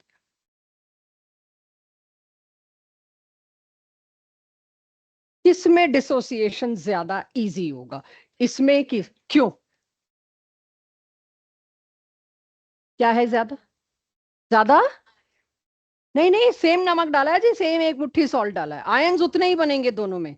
सॉल्वेंट ज्यादा होने से हुआ क्या, वही तो पूछ रही हूँ, सामने शो कर रखा है, still I need a word. हाँ जी शाइला, ज्यादा दूर हैं, पास में क्या प्रॉब्लम है? कॉन्सेंट्रेशन साइड में रखो, वो नीचे जो लिखा है उसको भूल जाओ। पास पास होने में क्या प्रॉब्लम है? तो ठीक है, पास पास मतलब इंटर आयनिक स्पेस कम है, एग्रीड। तो और कुछ? रिपल्शन पास पास, कैटायन एनायन के होने में? कैटायन एनायन अगर आसपास है तो रिपल्शन होगा? कैटायन एनायन पास पास है तो क्या होगा? फिर जुड़ने लग जाएंगे। और हम बात कर रहे हैं डिसोसिएशन की, अल्फा की। इतना पास पास तुम कैटायन एनायन को ले आए, 0.1% या 1% चांस तो है कि वो फिर से इकट्ठे हो जाएंगे। कैटायन एनायन है, force of attraction one of the strongest.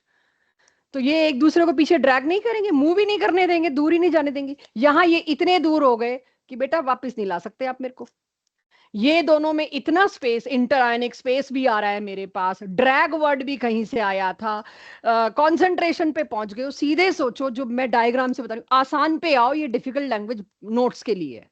दिमाग तो आसान लैंग्वेज में ज्यादा चलता है। कि जितना दूर तुम कैटायन एनायन को कर पाए, उतना वो दूर रह पाएंगे, अट्रैक्ट नहीं होंगे, उतना अल्फा बढ़ेगा।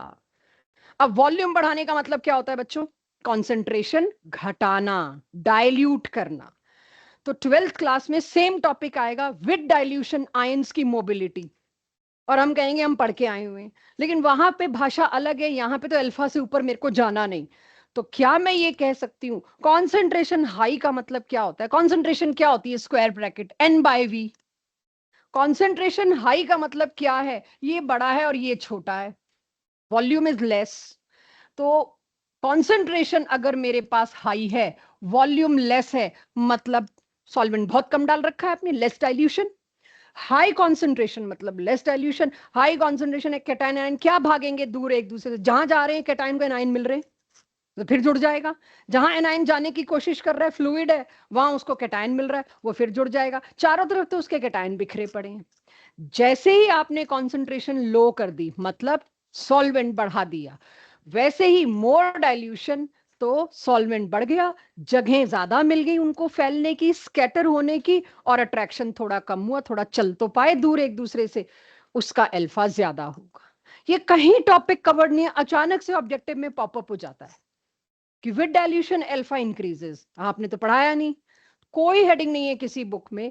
ये जब हम ऑब्जेक्टिव में फंसते हैं ना, तब बार बार बताना पड़ता था। तो कुछ साल पहले फिर मैंने इस टॉपिक को खुद ही क्रिएट कर दिया कि बच्चों को पहले फंडामेंटल लिस्ट में पता होनी चाहिए ताकि डाउट कम आए। ये है अपने आप सोचने वाली चीज। तो आप ये समझ लीजिए आज हम अपने आप सोचने की तरफ ही जा रहे हैं, उसी डायरेक्शन में मेरा फोकस है। टेम्परेचर तो आप बता ही चुके हैं, there is no point in discussing further. Last, presence of other electrolytes, इस पे आज डिस्कशन नहीं हो सकता। इसके लिए एक टॉपिक आएगा, कॉमन आयन इफेक्ट, एनसीईआरटी का, वहां डिस्कशन होगा।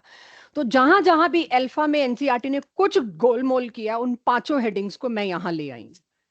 इसको मैं आज डिस्कस नहीं कर सकती क्योंकि इसके लिए मेरे को ली चैटलियर, कॉमन आयन इफेक्ट सारा इकट्ठा करना है। This will be discussed I think after 1 day, एक और लेक्चर के बाद मैं इसको ले पाऊंगी, और इसके न्यूमेरिकल्स हैं लेटर। बट अगर आप उसके अंदर दूसरे इलेक्ट्रोलाइट्स डाल देंगे तो उसका खुद का, जिस एक सॉल्ट की आप बात कर रहे हो, वाटर की बात नहीं कर रही मैं, उसका अल्फा हमेशा सप्रेस होता है, कम होता है। ना भी सोचना ना पूछना, बहुत अच्छा कॉन्सेप्ट है, सही तरीके से बिठाऊंगी। ये है सिलेबस में। तो अब ये तीनों नोट करिए, 5th को डिस्कशन लेटर करेंगे। अल्फा छोटा होता जाता है अगर आप दूसरे इलेक्ट्रोलाइट्स डाल दें तो। ठीक है, ये दोनों डीपीपीज ना पीछे पास ऑन करते जाओ, अरमान तक पहुंचा दो एक एक करके, प्लीज 1 बाय 1 पहुंचा दीजिए। नोट करिए तब तक सभी लोग, concentration, temperature, and last is presence of other electrolyte. It's a full topic, will be discussed. NCERT में कॉमन आयन इफेक्ट के अंडर है, यही टॉपिक है। तो यहां अल्फा खत्म किया मैंने, 5 फैक्टर्स हैं। आई होप 4 तो रेडिली समझ आ गए होंगे, 5वां अभी समझ ही नहीं सकते हम। तो इसके बाद जब तक बाकी लोग ये नोट कर रहे हैं और जो नोट नहीं कर रहे, अगेन एक सिंपल सा छोटा सा टॉपिक शुरू कर रही हूं, एसिड बेस। आयनिक इक्विलिब्रियम उससे पहले शुरू ही नहीं हो सकता। आप लोग क्या जानते हो किसको कहते हैं एसिड? अक्षिता, अक्षिता से लेकर फ्रंट रो तक, पूरी ये वाली रो फ्रंट सीट तक। आप लोग क्या क्या जानते हो एसिड के बारे में? क्लास 9th में था कि 10th में था acid and base chapter? Any one thing about acid और बेस? राइट, जो H पॉजिटिव रिलीज करता है उसको कहते हैं एसिड, और जो OH नेगेटिव रिलीज करता है उसको कहते हैं बेस। Any other thing? किसका pH is less than 7? Right, acid का pH is less than 7, base का pH इज मोर देन 7। और कुछ एसिड बेस के बारे में? योशिता, नैनिका, न्योनिका, मेरे को याद नहीं आता कौन सी नैनिका कौन सी न्योनिका है, बट मैं इकट्ठा बोल देती हूँ। यस, हो गया। बेस जो OH नेगेटिव रिलीज करे, एसिड जो H पॉजिटिव रिलीज करे। इस रो की बारी है भाई, कंट्रीब्यूट करो। यस, दो टाइप के बेसिस होते हैं, दो टाइप के एसिड्स होते हैं, ऑर्गेनिक और इनऑर्गेनिक। चलो कोई बात नहीं, अभी हम इनऑर्गेनिक में ही चल रहे हैं। और कुछ? ठीक है, वैलिड पॉइंट है, बट मेरे इंटरेस्ट का नहीं है अभी। और कुछ इधर से? कोई ऐसी चीज जो इन लोगों ने मिस की हो? फेयर, मेटल के ऑक्साइड्स बेसिक होते हैं, नॉन मेटल के ऑक्साइड एसिडिक होते हैं। फेयर, कोई एक्सेप्शन तो नहीं है ना? बहुत सारी हैं, 12th में आएगा। बहुत सारी एक्सेप्शन है इसमें, दबा के। एम्फोटेरिक एक्सेप्शन नहीं है, वो तो कैटेगरी है। बड़े सारे मेटल के ऑक्साइड हम लाएंगे जो एसिडिक होते हैं, दिल पे पत्थर रख के लाएंगे, बट लाएंगे 12th में। 11th का टॉपिक ही नहीं है। और कुछ एसिड बेस में रह गया हो? रीत, अभितेज, पनव, अरमान, कुणाल, केशव? हाँ, एसिड का टेस्ट क्या होता है? सॉर। और बेस का? अच्छा, किया है कभी? कैसे पता? कोई एसिड टेस्ट करके देखा है? सिट्रिक एसिड, सार। बिटर, कौन सा बेस टेस्ट किया है तुमने? सोप टेस्ट किया है? कई बार मुंह में आया होगा। अच्छा, उसको बिटर कहते हैं? फिर बच्चों कभी कड़वा बादाम खा के देखो, बिटर तो वो होता है। और कुछ टेस्ट के अलावा? यस, सोपी इन टच, राइट। तो जो लोगों ने टेस्ट मेरे को सोप टिकाया ना, जिन लोगों ने, वो एक्चुअली सोपी टच है। सोपी टेस्ट नहीं है बेस का। ठीक है, ओके। और कुछ एसिड और बेस के बारे में? एसिड की स्ट्रेंथ बेसिसिटी में बोली जाती है, बेसिस की स्ट्रेंथ एसिडिटी में बोली जाती है। पूरे 2 साल की केमिस्ट्री, अदर 3-4 साल की केमिस्ट्री में जितना भी एसिड बेस है, मैं सारा इसी चैप्टर में क्लोज कराऊंगी, चाहे मेरे को एक लेक्चर एक्स्ट्रा लगे। जो भी 11th-12th में मिला के एसिड और बेसिस को लेके डिटेल है। कुछ ऐसे भी हो सकते हैं जिसका आगे मैं लेटर लिखूंगी, लेटर माने नोट्स बन गए, एक्सप्लेन 12th में होगा। कोई एक्सेप्शन आई, कोई स्पेशल चीज आई, उसको मैं लिख सकती हूँ कि ये +2 में डिस्कस होगा, लेकिन एक पन्ने में आपके पास आ जाए। तो एसिड और बेस आपका नेक्स्ट टॉपिक है, जिसका हम पूरा डिटेल लेंगे। किसी ने मेरे को ये नहीं बताया, सबने ये चीज बता दी मेरे को। Everybody, organic, inorganic, H+ donor, OH- donor, ये कॉन्सेप्ट दिया किस बेचारे ने था? उसका नाम किसी को याद है? अरे लुइस की गल, सारा उल्टा कर दो। लुइस बेचारा कहीं होगा ना तो इसे रोने लग जाएगा। आरिनियस, लुइस एसिड बेस, दी लुइस एसिड बेस, अगली क्लास में पहुंचूंगी। एक्चुअली तो वही है, लेकिन हम आरिनियस से पिक करते हैं। ठीक है, तो ये आपको क्लास 9th या 10th में जो डेफिनेशन दी जाती है वो आरिनियस एसिड बेस है। सो सब कुछ तो आपने दे दिया। मेरे साथ जरा समझिए, क्या टेक्निकल वर्ड आप अगर मिस करते हैं तो? हर प्रोटॉन डोनर को हम एसिड कहते हैं, हर हाइड्रोक्सिल आयन डोनर को हम बेस कहते हैं। ऐसा आरिनियस ने आंख बंद करके डेफिनेशन दे डाली। शायद 6-7 एसिड उठाए, 6-7 बेस उठाए और चल पड़े। ये होती है जी एसिड बेस की डेफिनेशन। तो उसमें सिर्फ तो ये 3 में एसिड ले पाई। आई नो एक आधा और ले आओगे आप, HNO3 H2SO4, मतलब गिनती के कुछ एसिड आ गए और गिनती के कुछ बेस आ गए। Arrhenius, good. 10-10 एसिड बेस बता दिए, 20-20 बता दिए, आउट ऑफ थाउजेंड्स, तो डेफिनेशन चल गई, काम चल गया उससे। फॉर एग्जाम्पल, HCl, कहीं भी आरिनियस ने अपनी डेफिनेशन में एक्वस वर्ड यूज नहीं किया। मैंने इसीलिए येलो से डाला, बड़ी लिमिटेशन फेस करनी पड़ी इनको। बहुत क्वेश्चन उठाए गए इन पे और ये मॉडिफाई करते गए अपनी डेफिनेशन को, कि अकेला HCl एसिड कैसे है भाई? आप लोग पढ़ के आएंगे, dry HCl gas litmus test नहीं देती, और आरएनएस की डेफिनेशन में कहीं एक्वस वर्ड दिया ही नहीं उन्होंने. You need a support of solvent to prove that something is acid और समथिंग इज बेस. हवा में तो प्रोटॉन दे नहीं सकता कोई, ड्राई एचसीएल गैस देती ही नहीं. तो आरएनएस ने अपनी डेफिनेशन को फिर मॉडिफाई किया. 10th क्लास में किया कि नहीं किया पता नहीं, लेकिन 11th में किया है मॉडिफाई. कि Arrhenius modified its definition and he suggested in aqueous solution. Solvent का सपोर्ट तो मेरे को चाहिए. Why aqueous? क्योंकि हम मान के चल रहे हैं वाटर इज यूनिवर्सल सॉल्वेंट. ठीक है जी, वो प्रोटोन डोनर, वो बेस, वो है जो OH नेगेटिव डोनर. गुड, हम बता सकते हैं. बट कैसे बता सकते हैं? HCl को आप वाटर दोगे तो क्या बनेगा? आपकी 10th क्लास की नॉलेज से पूछ रही हूँ, सही मत एक्सपेक्ट करना अपने आप से, और ना मैं कर रही हूँ. क्या लिखूं? H+ और अगर मैं आरएनएस 10th क्लास में आपको पता है H3O+ होता है, आई नो. अगर मैं आरएनएस की बिल्कुल प्रिसाइज डेफिनेशन पे आऊं तो HCl H+ और Cl नेगेटिव देगा, तभी एसिड है. फिर उसको बैकलैश मिला कि कैसे प्रोटॉन एग्जिस्ट ही नहीं कर सकता, ये चार्ज स्पीशीज है, ऐसे कैसे एग्जिस्ट कर जाएगी. तो आपको कोई सॉल्वेंट चाहिए, हवा में तो एग्जिस्ट नहीं करता. Then Arrhenius brought the concept of H2O. नहीं, वाटर के साथ आप दोगे ना तो ये एक H+ को घेरने कौन आ जाएगा? अभी किसी ने हाइड्रेशन वर्ड बोला था, घेरने कौन आ जाएगा? वाटर. तो एक वाटर भी अगर आता है तो ये क्या बन जाएगा? H3O+. इस Cl नेगेटिव की भी केयर ये कर लेगा. तो आरएनएस ने थोड़ा वाटर का सहारा लेके बता दिया ये भी एसिड है और ये भी एसिड है, दोनों मोनोबेसिक एसिड है. चेक. दोनों से एक ही H निकलता है, एक ही बेस को न्यूट्रलाइज कर सकते हैं, एक ही OH को न्यूट्रलाइज कर सकते हैं, इसीलिए दे आर मोनोबेसिक. तो ये आरएनएस की डेफिनेशन थी. बट इसकी लिमिटेशंस ऑब्जेक्टिव में काफी मिलेंगी आपको. आरएनएस की लिमिटेशन क्या कहें, वो कहां गड़बड़ाए, पहले नोट कर लो अगर किसी को इतना करना हो.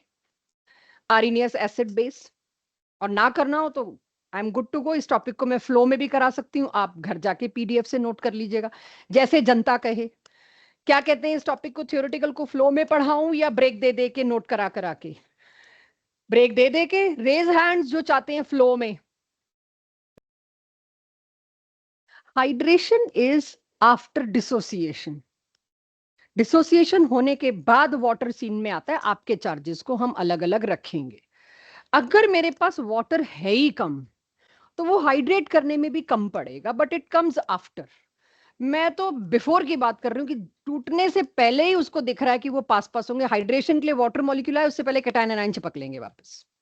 ठीक है, दैट इज राइट, हाइड्रेशन होगा. इसलिए मैंने वहां पे ही रोक दिया था कि वो हम बाद वाली बात पे चले जाएंगे, which we all know what happens. ठीक है जी. तो इसके बाद लिमिटेशंस मेरे साथ साथ नोट करेंगे, because it's simply a language जो मैं आपको दे रही हूं. कैटायन H+ का कैटायन, देखिए हाइड्रोजन से छोटा कोई एटम नहीं पूरे पीरियोडिक टेबल में. उस पे तुमने उसका इकलौता इलेक्ट्रॉन भी निकाल दिया तो न्यूक्लियस के बराबर साइज हो गया.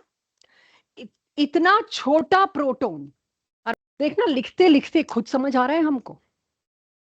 इतना छोटा कैटायन यानी कि ये न्यूक्लियस के साइज के बराबर हो गया हाइड्रोजन. उस पे एक पॉजिटिव चार्ज. इतनी ज्यादा चार्ज डेंसिटी का होना, इतनी ज्यादा चार्ज डेंसिटी पॉसिबल ही नहीं है एग्जिस्ट कर सके. तो आरएनएस को सबसे पहले तो जाके बताया गया भाई H+ नाम की चीज एग्जिस्ट ही नहीं करती. आप कैसे कह सकते हो H+ बनाएगा? अपने दम पे तो वो एग्जिस्ट नहीं कर सकती. इसका रिपेयर क्या दिया लिमिटेशन का आरएनएस ने? चेक, ये रिपेयर दिया.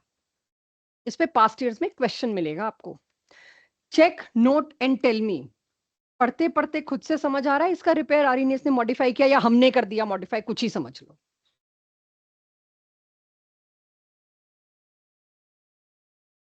तो आप जो H3O+ कह रहे थे सही था वो, लेकिन ऐसा भी हो सकता है एक ही मॉलिक्यूल वाटर क्यों, हाइड्रेट करने 2-3 भी तो आ सकते हैं, तो एक से ज्यादा भी आ सकते हैं. तो H+ can exist as this, this, this और this. Many molecules of water can collectively share that H+, जिसमें मैंने H9O4 यानी यहां पर कितने वाटर थे? 4 वाटर ने एक प्रोटॉन को संभाल लिया, 3 वाटर ने संभाल लिया, या 2 वाटर ने संभाल लिया. This is how H+ exist. तो ये रिपेयर भी आ गया, चलो आरएनएस की जान बची. तो उन्होंने कहा ऐसे ही OH माइनस भी एक्वस की वजह से एग्जिस्ट कर गया, तो वाटर ले आए हम, तो काफी सवालों के जवाब मिल गए। दूसरा लिमिटेशन, तीसरा लिमिटेशन, आर्नियस सरेंडर्ड, नहीं है मेरे पास जवाब, दूसरी डेफिनेशन खोजो। पढ़ना और देखना आपको। दूसरा लिमिटेशन समझ आ रहा है? अमोनिया, और किसी ने मेरे को आज एसिड बेसिस में बताया मेटल के ऑक्साइड्स क्या होते हैं, बेसिक। नॉन मेटल के ऑक्साइड्स क्या होते हैं, एसिडिक। आर्नियस के पास गए हम लेके, he was not able to answer. कैसे? आप मुझे बताइए, मेटल के ऑक्साइड में कहीं H दिख रहा है आपको? नहीं, तो कैसे एसिडिक हो गया जी? यहां पर नॉन मेटल के ऑक्साइड में कहीं OH दिखाई दे रहा है, तो ये कैसे उल्टा बोल गई, ये कैसे एसिडिक हो गए, ये कैसे बेसिक हो गए? कोई जवाब नहीं था। और तो और इस लिमिटेशन में इतनी बढ़िया बात एक छुपी हुई है, अगर आप समझ पाए। मेटल के ऑक्साइड और नॉन मेटल के ऑक्साइड कवर करने के साथ साथ मैंने सॉल्ट भी कवर किया। सॉल्ट किसको कहते हैं? आयनिक स्पीशीज को। यानी कि सॉल्ट भी एसिड और बेसिक हो सकते हैं। ये इसके बारे में कुछ बता सकते हैं? क्या लिखा है मैंने? सोडियम कार्बोनेट, ये किसी और नाम से जाना जाता है? कुछ वॉशिंग सोडा, बेकिंग सोडा जैसी चीजें पढ़ के आते हैं? चलिए कोई बात नहीं, आएगा तब बात करेंगे। बट ये सॉल्ट है। अब इसको देख के तो मुझे समझ ही नहीं आ रहा ये सॉल्ट एसिडिक है कि बेसिक है, लेकिन ये मैं बता दूं बेसिक सॉल्ट है। अब मेरे को तो देख के आर्नियस के साथ अगर मैं हूं, शगुन एक लगा भी देना आपकी। अगर मैं इस डेफिनेशन, आर्नियस की डेफिनेशन पे आऊं, तो सोडियम कार्बोनेट क्या है मुझे नहीं पता। मैं NaHCO3 सोडियम बाइकार्बोनेट भी लिख सकती थी, एक लिख दिया इनफ है कैटेगरी देने के लिए। और ये क्या है? ये ना तो किसी मेटल का ऑक्साइड है, ना किसी नॉन मेटल का ऑक्साइड है, ना किसी का ये सॉल्ट है। ये तो अमोनिया है, NH3। ये भी बेस है। Arrhenius was not able to cover all these categories, यानी सॉल्ट्स को वो कवर नहीं कर पाए, सारे नॉन मेटल के ऑक्साइड्स को वो कवर नहीं कर पाए, सारे मेटल्स के ऑक्साइड को वो कवर नहीं कर पाए, और जो इन कैटेगरी में भी नहीं आते उनको नहीं कवर कर पाए, हजारों को वो कवर नहीं कर पाए। पता चला कवर ही सिर्फ गिनती चुनती के किया बस। तो Arrhenius has to surrender. It doesn't mean Arrhenius is wrong. It is applicable to less acid and bases. But it is right. जितनों पे applicable था वो correct था। तीसरा और आखिरी, देखिए लिखते लिखते समझ आता है खुद से। और बेस के बीच में रिएक्शन जब भी होता है तो सॉल्ट और वाटर बनता है हमारी समझ से। अगर आप कोई एसिड लाते हो, कोई बेस लाते हो, यहाँ सॉल्ट तो बन रहा है बट वाटर नहीं बन रहा। जब आर्नियस इसको बेस ही नहीं एक्सप्लेन कर पाया, तो वो इस रिएक्शन को क्या एक्सप्लेन करेगा? आर्नियस इसके एसिड बेस रिएक्शन को एक्सप्लेन कर रहा है, क्योंकि उसकी डेफिनेशन में ये दोनों तो एग्जिस्ट करते हैं, ये अमोनिया एग्जिस्ट नहीं करता। तो जब वो किसी को बेस ही नहीं बता पाया, तो उसके एसिड के साथ रिएक्शन, न्यूट्रलाइजेशन रिएक्शन को कैसे बताएगा? तो ये दो तीन ऐसे मेजर मेजर तो यही दो थे भाई। और उसमें भी देखूं तो एक बात को थोड़ा सा रिपीट सा ही किया है कि एसिड और बेस वो एक्सप्लेन नहीं कर पाए प्रॉपरली जो हमारी एक्सपेक्टेशन थी। तो यहां से आर्नियस को बाय बाय बोल के मुझे किसके पास जाना पड़ेगा? ब्राउनस्टेड एंड लॉरी कॉन्सेप्ट। लुइस आज नहीं आएगा, बहुत लंबा है, अगली क्लास पूरी लुइस पे मत्था टेकेंगे हम। सो अगला कॉन्सेप्ट और आज का लास्ट कॉन्सेप्ट मैं ले रही हूं, ब्राउनस्टेड लॉरी कॉन्सेप्ट। अच्छा कॉन्सेप्ट है, 12th में। लुइस तो इतना इजी है एक्चुअली, इलेक्ट्रॉन जिसने रेडॉक्स कर लिया उसको लुइस में दिक्कत नहीं आएगी। लेकिन ब्राउनस्टेड लॉरी इतना अच्छा आप समझोगे क्योंकि ये 12th में ऑर्गेनिक में बहुत आएगा।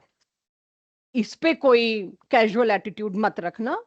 डीपीपी में भी इसी की कवरेज सबसे ज्यादा मिलेगी, और आज की क्लास में भी इसी पे खत्म करूंगी मैं। इतना इंपॉर्टेंट है, इसके आगे नहीं जाऊंगी। नहीं पूरा हुआ तो अगली क्लास में। अभी आप डीपीपी 5 मत करिएगा, अभी सिर्फ 4 करिएगा, 5 मेरे सामने करेंगे अगली क्लास में। ब्राउनस्टेड लॉरी कॉन्सेप्ट क्या कहता है? थोड़ा सा बदला उसने आर्नियस से। उन्होंने कहा प्रोटॉन डोनर को एसिड बोलो, प्रोटॉन एक्सेप्टर को बेस बोलो। OH नेगेटिव उड़ा दिया, राइट? आपने देखा लिमिटेशन में बेस कोई नहीं बता पा रहा था आर्नियस, तो इसने उन बेसिस को कवर करने की कोशिश करी। एसिड भी काफी कवर हुए, बहुत अच्छी डेफिनेशन है। डेफिनेशन में पहले उन्होंने डाल दिया भाई वाटर का इस्तेमाल करो। वाटर की प्रेजेंस में कोई भी चीज H+ डोनेट करे या कोई भी चीज H+ एक्सेप्ट करे वो रिस्पेक्टिवली एसिड और बेस हो जाएगी। ये सिंगल लाइन डेफिनेशन थी ब्रॉन्स्टेड-लॉरी की। तो अब जरा बात करते हैं, पहले तो मैं उनको पकड़ूं जो आर्रेनियस से भी एसिड था, ब्रॉन्स्टेड-लॉरी से भी एसिड था, HCl कि पहले देखे आर्रेनियस वाले को तो तुम ठीक दे पा रहे हो ना, फिर हम देखेंगे जो आर्रेनियस ने नहीं दिया था वो भी ठीक दे रहे हो कि नहीं। तो पहले जो है ऑलरेडी सही डेफिनेशन उससे मैच कर रहे हो कि नहीं। HCl को वाटर में डालेंगे तो क्या मिला, H3O positive is nothing but proton in water. Yes, अब आपको ऐसी स्टेटमेंट मिलनी है, ऑब्जेक्टिव क्वेश्चन यहां से स्टार्ट होगा स्कूल का या आपके ऑब्जेक्टिव जेई नीट का। Every Bronsted Lowry acid is also Arrhenius acid, check, true और not true. Every Arrhenius acid is also Bronsted Lowry acid. Yes, दोनों की डेफिनेशन सेम है, दोनों क्या है, वाटर के सामने प्रोटोन रिलीज कर दें। यस, अदरवाइज आर्रेनियस एसिड बेस शायद मैं पढ़ाती भी नहीं, बट प्रॉब्लम है ये स्टेटमेंट्स मिलेंगी आपको स्कूल में, मिलेंगी जस्टिफाई कि ऐसा क्यों कह रही हूं मैं। अब आ जाइए अमोनिया, क्या अमोनिया को आर्रेनियस पकड़ पाए थे बेस? नहीं, उनकी लिमिटेशन था। मैं सीधे लिमिटेशन पे आती हूँ। Why ammonia is a base, Lewis surrendered, but Bronsted said क्योंकि जैसे ही आप वाटर में डालोगे, अमोनिया के पास बच्चों एक लोन पेयर है और वाटर उसकी टेंडेंसी है थोड़ा सा इसे डिसोसिएट करता है, अकेले में तो बिल्कुल नहीं करता, किसी और को देख के करता है। आज यही बताया, अगर डिस्टिल वाटर लोगे तो H+ पड़ा रहेगा OH के साथ, वेरी लेजी, मेरे को नहीं होना डिसोसिएट। जैसे ही अदर मिनरल्स अदर सब्सटेंसेस सामने आए, उसको देख के इस लोन पेयर के बॉन्ड बनाने के लालच की वजह से यहां से H+ जाएगा, कोऑर्डिनेट बॉन्ड बना लेगा, तुम्हारा एक लोन पेयर खाली तो पड़ा है, मुझे दे दो, तुमने इसकी भी हाइब्रिडाइजेशन निकाली है, इसकी भी। और केमिकल बॉन्डिंग में क्वेश्चन था टेस्ट में, बिफोर एंड आफ्टर किस किस में हाइब्रिडाइजेशन का चेंज हुआ है, वहां पर मेरी मजबूरी थी, मैं रिएक्शन दे रही थी। अब अगर आप पास्ट ईयर अभी करना मत गलती से भी, जो भी कोई पास्ट ईयर कर रहा है ना, वो अपने लिए बहुत बड़ा गड्ढा खोद रहा है, मान लेना सब लोग। ये एक दूसरे की नकल में अगर आपने पास्ट ईयर उठा लिए, ये सारे क्वेश्चन आपके किल होंगे, डाउट्स में आप बैठे रहेंगे और आपको कॉन्फिडेंस रत्ती भर नहीं आएगा कि मेरे को आधे क्वेश्चन तो पूछने पड़े। क्योंकि अब आपको पता लगेगा जब मेरा क्वेश्चन आएगा, ammonia dissolved in water, is there any change in hybridization. Chemical bonding में मेरे को रिएक्शन के साथ देना पड़ रहा था क्योंकि एनसीईआरटी में दे रखा है, लेकिन ऑब्जेक्टिव में रिएक्शन के साथ नहीं देंगे, तभी कहते हैं एनसीईआरटी से थोड़े डिफिकल्ट आते हैं क्वेश्चन, नहीं 2 चैप्टर के कॉन्सेप्ट मर्ज करके आते हैं। तो अमोनिया वाटर में जाके क्या बिहेव करेगा, एज अ बेस। क्यों? क्योंकि अब कैसे कह दिया आपने एज अ बेस, मेरे को तो लुईस कॉन्सेप्ट से याद है, आपको भी लुईस करते याद हो जाएगा, लेकिन अभी कैसे कह दिया बेस। OH मत देखना, आर्रेनियस नहीं है ये, प्रोटोन एक्सेप्टर देखना। सबसे बड़ा लालच है बच्चे OH दे देते हैं, मानना पड़ता है, ठीक है तो बेस ही, बट यही एसर्शन रीजन में मैंने मरना है कि अमोनिया इज बेस क्योंकि वो वाटर के साथ रिएक्ट करके OH नेगेटिव रिलीज कर रहा है। ठीक है, आर्रेनियस के हिसाब से मैं कह सकती थी ये बेस है, लेकिन अगर मैं कहूं क्या अमोनिया ब्रॉन्स्टेड-लॉरी बेस भी है, यस, क्योंकि अमोनिया आर्रेनियस बेस नहीं है, क्योंकि अमोनिया के अंदर OH नहीं है। हमें आर्रेनियस ने नहीं बताया था कि वाटर का OH रिलीज हो रहा है, हमें तो आर्रेनियस ने ये बताया था हर वो चीज जो अपना OH रिलीज कर दे वो बेस, इसके पास कोई कोई अपना OH नहीं है। Anyways, but final answer same आ सकता है। NH3 को H2O में मैंने डाला तो इसने एक्चुअली NH3 ने क्या किया, एक प्रोटोन एक्सेप्ट कर लिया। सो प्रोटोन एक्सेप्टर क्या होगा बच्चों, बेस, प्रोटोन डोनर क्या होगा, एसिड। क्लियर? तो अमोनिया जिसको डायरेक्टली आर्रेनियस बेस नहीं बता पाए थे, ब्रॉन्स्टेड-लॉरी ने आके क्लियर कर दिया जी ये बेस होगा। इन दोनों का आपस में reaction acid base reaction, check करना, एक ने प्रोटोन एक्सेप्ट किया होगा और दूसरे ने प्रोटोन लूज किया होगा, चेक। इसी को न्यूट्रलाइजेशन को आर्रेनियस एक्सप्लेन नहीं कर पा रहा था, भाई किसने H छोड़ा किसने OH छोड़ा दिख ही नहीं रहा, सिर्फ H का पता है, OH तो सीन में ही नहीं है, मैं क्या करूं। इसको भी एसिड बेस रिएक्शन कहा जाएगा, जैसे ही ब्रॉन्स्टेड-लॉरी सीन में आ गई, क्योंकि एक्चुअली एसिड बेस था। इसमें लिटमस डाला रेड हुआ ब्लू से, इसमें डाला रेड वाला ब्लू हुआ, मींस एक एसिड है एक बेस है, और कंबाइन करके सॉल्ट बन गया बिना वाटर के। बिना वाटर के अगर आप एसिड और बेस बता पा रहे हैं, दैट इज ब्रॉन्स्टेड-लॉरी। कुछ भी हो सामने, वाई वाटर, तो अमोनिया यहां पर क्या बना बच्चों, प्रोटोन एक्सेप्टर। ठीक है, जो प्रोटोन एक्सेप्टर है वो क्या हो गया, ऑटोमेटिकली बेस, और ये क्या बना, प्रोटोन डोनर। क्लियर है सबको? मुझे बताइए इसमें क्या होगा, गट फीलिंग, गेस, बनेगा क्या सामने, प्रोडक्ट्स CH3COO नेगेटिव और H3O पॉजिटिव लिख दूं, तो चेक, ये क्या बना, एसिड। अब इसको एसिड बोल दूं, ठीक है, प्रोटोन डोनर बोल रहे थे आप, बट मैं एसिड बोल दूं चलेगा। इसको क्या बोलूं, water can behave as base. अभी तो मेरे को वाटर बेस दिखा।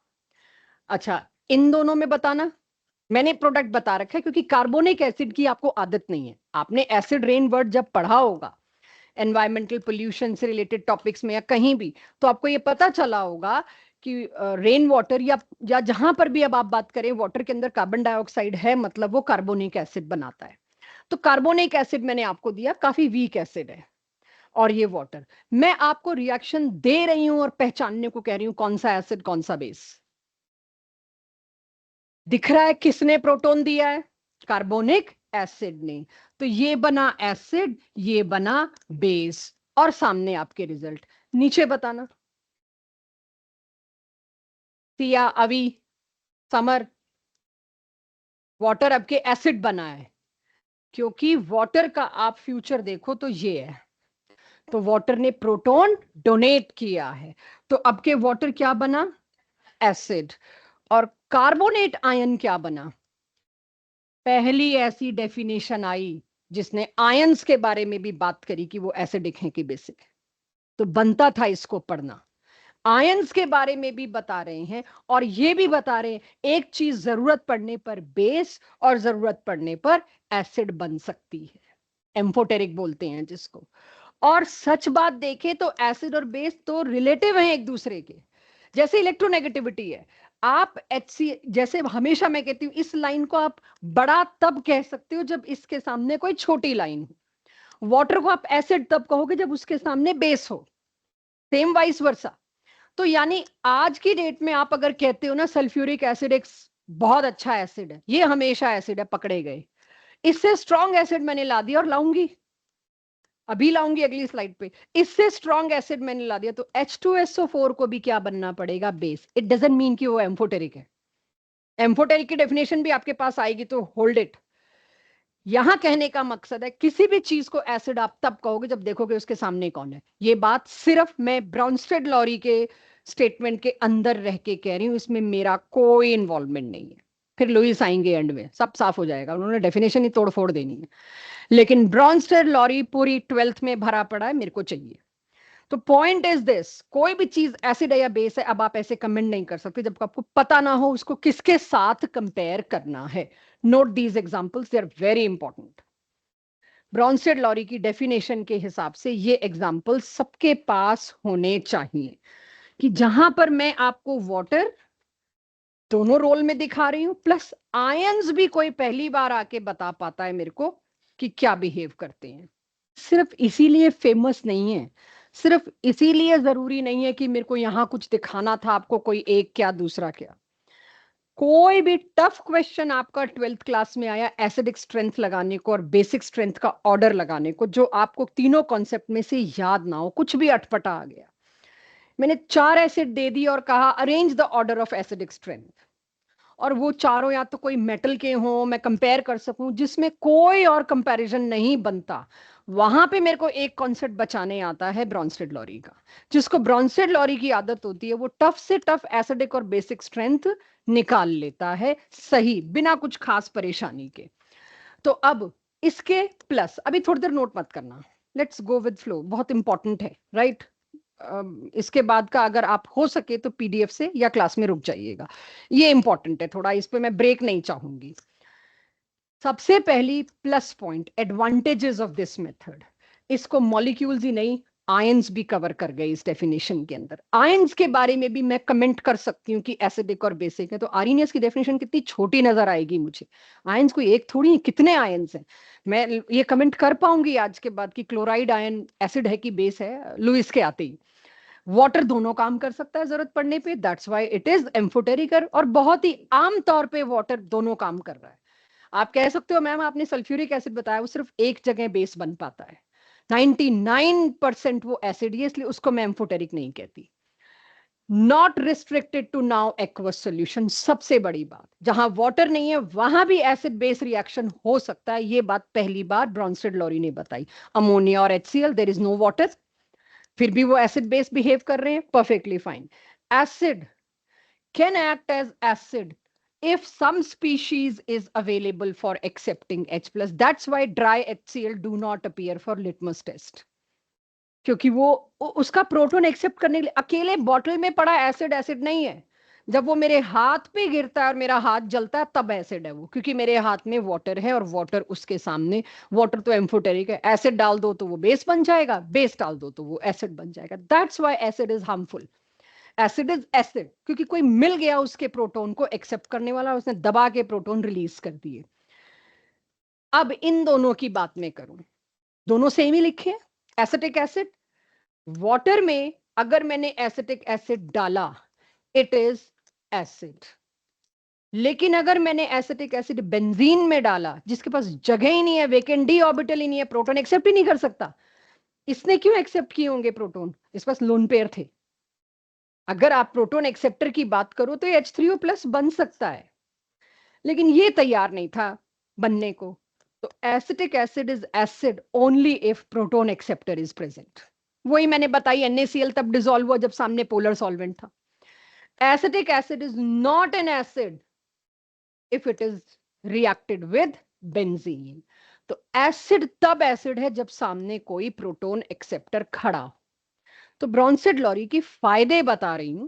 ब्रॉन्स्टेड लॉरी कितना कामयाब था कि सामने वाटर आया तो एसिटिक एसिड बन गया, सामने बेंजीन आया तो एसिटिक एसिड बस नाम का एसिड है, वो प्रोटॉन नहीं दे पाया क्योंकि सामने कोई लेने वाला मौजूद नहीं था।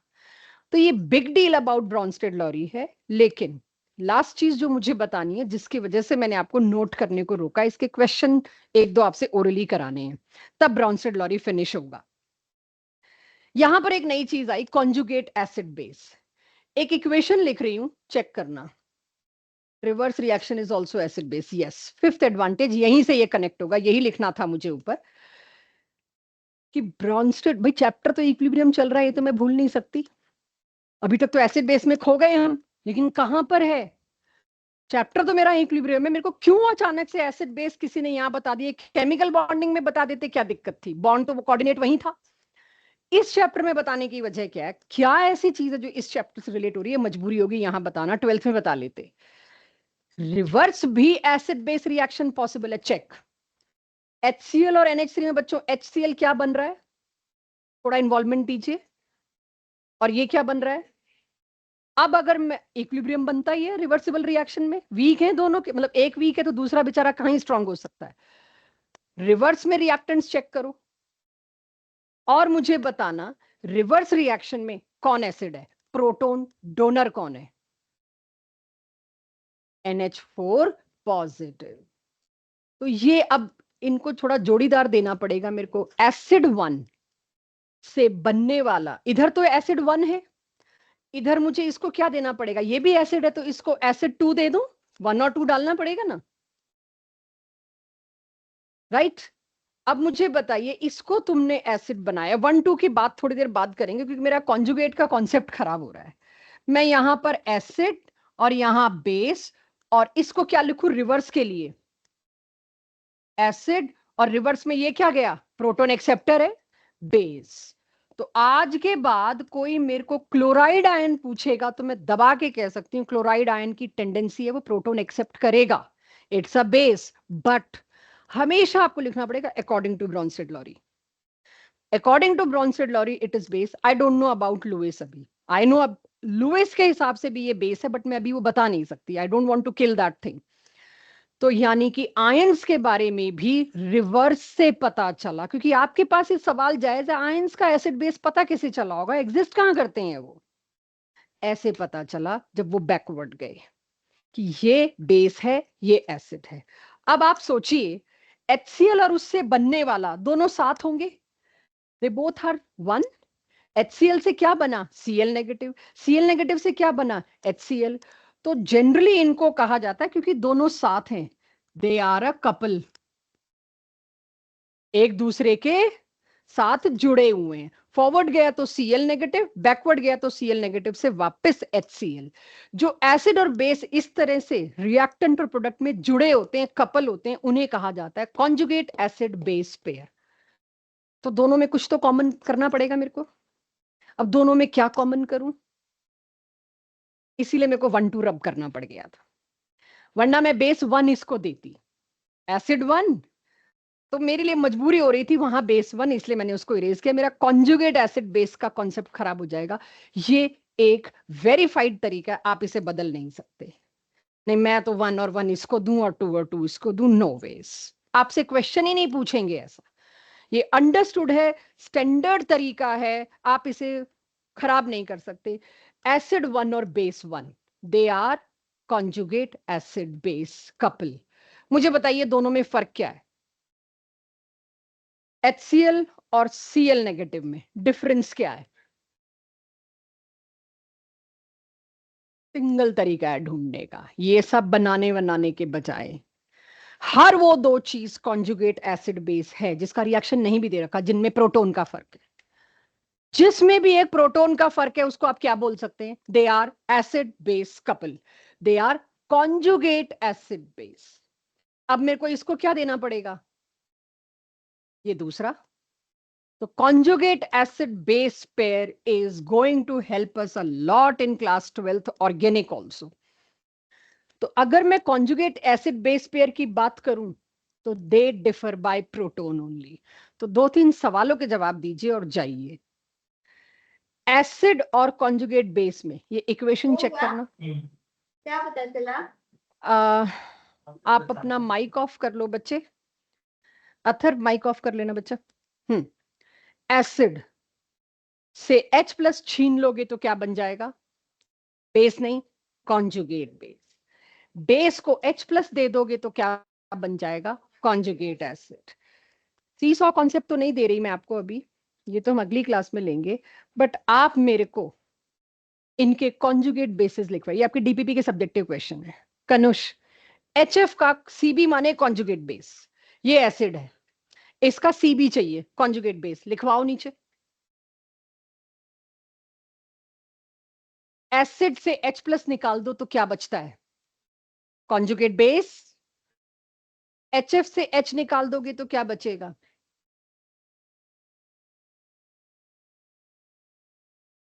राइट गीतांजलि, H2SO4 का कॉन्जुगेट बेस, कोई चार्ज भी होगा ऐसे ही? SO4 2 negative. यार एक H निकालो ना, किसने कहा 2? आपको पता है डाई बेसिक है, बट क्यों? एक H निकालो, डिफर बाय H+ बोल रही हूं मैं, तो थोड़ा सा आउट ऑफ द बॉक्स सोचो ना। HSO4 नेगेटिव या SO4 2 नेगेटिव, ये जमती है बात। प्रांशी, इसका कॉन्जुगेट बेस, चाहे तो मैं इसको जानती नहीं हूं, बट इसका कॉन्जुगेट बेस। अनन्या, इसका कॉन्जुगेट बेस, इसको एसिड बनाना है। समीर पैकिंग शुरू की ना तो मैं बाकी की 2 स्लाइड भी पढ़ा दूंगी, बैग मत उठाना। यस, CO3 एक नेगेटिव तो पहले ही था इस पे, तुम इससे H पॉजिटिव भी निकाल दोगे तो क्या हो जाएगा? 2 नेगेटिव। इसका कॉन्जुगेट बेस, अंशिका, इसका कॉन्जुगेट बेस SO4 के आगे भी मैडम, ये तो मैंने लिखा हुआ ही है, 2 नेगेटिव, दैट्स द की। यही देखना है हमें चेक करने में, बिल्कुल सही। SO4 2 नेगेटिव, इनके कॉन्जुगेट एसिड्स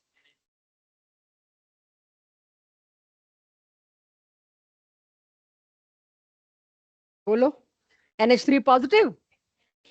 अगर ये बेस बनता है और इसको मेरे को एक H+ एक्सेप्ट कराना है, तो इससे क्या बनेगा? NH2 नेगेटिव और एक H पॉजिटिव, ये दोनों न्यूट्रलाइज करो भाई, नेगेटिव और पॉजिटिव।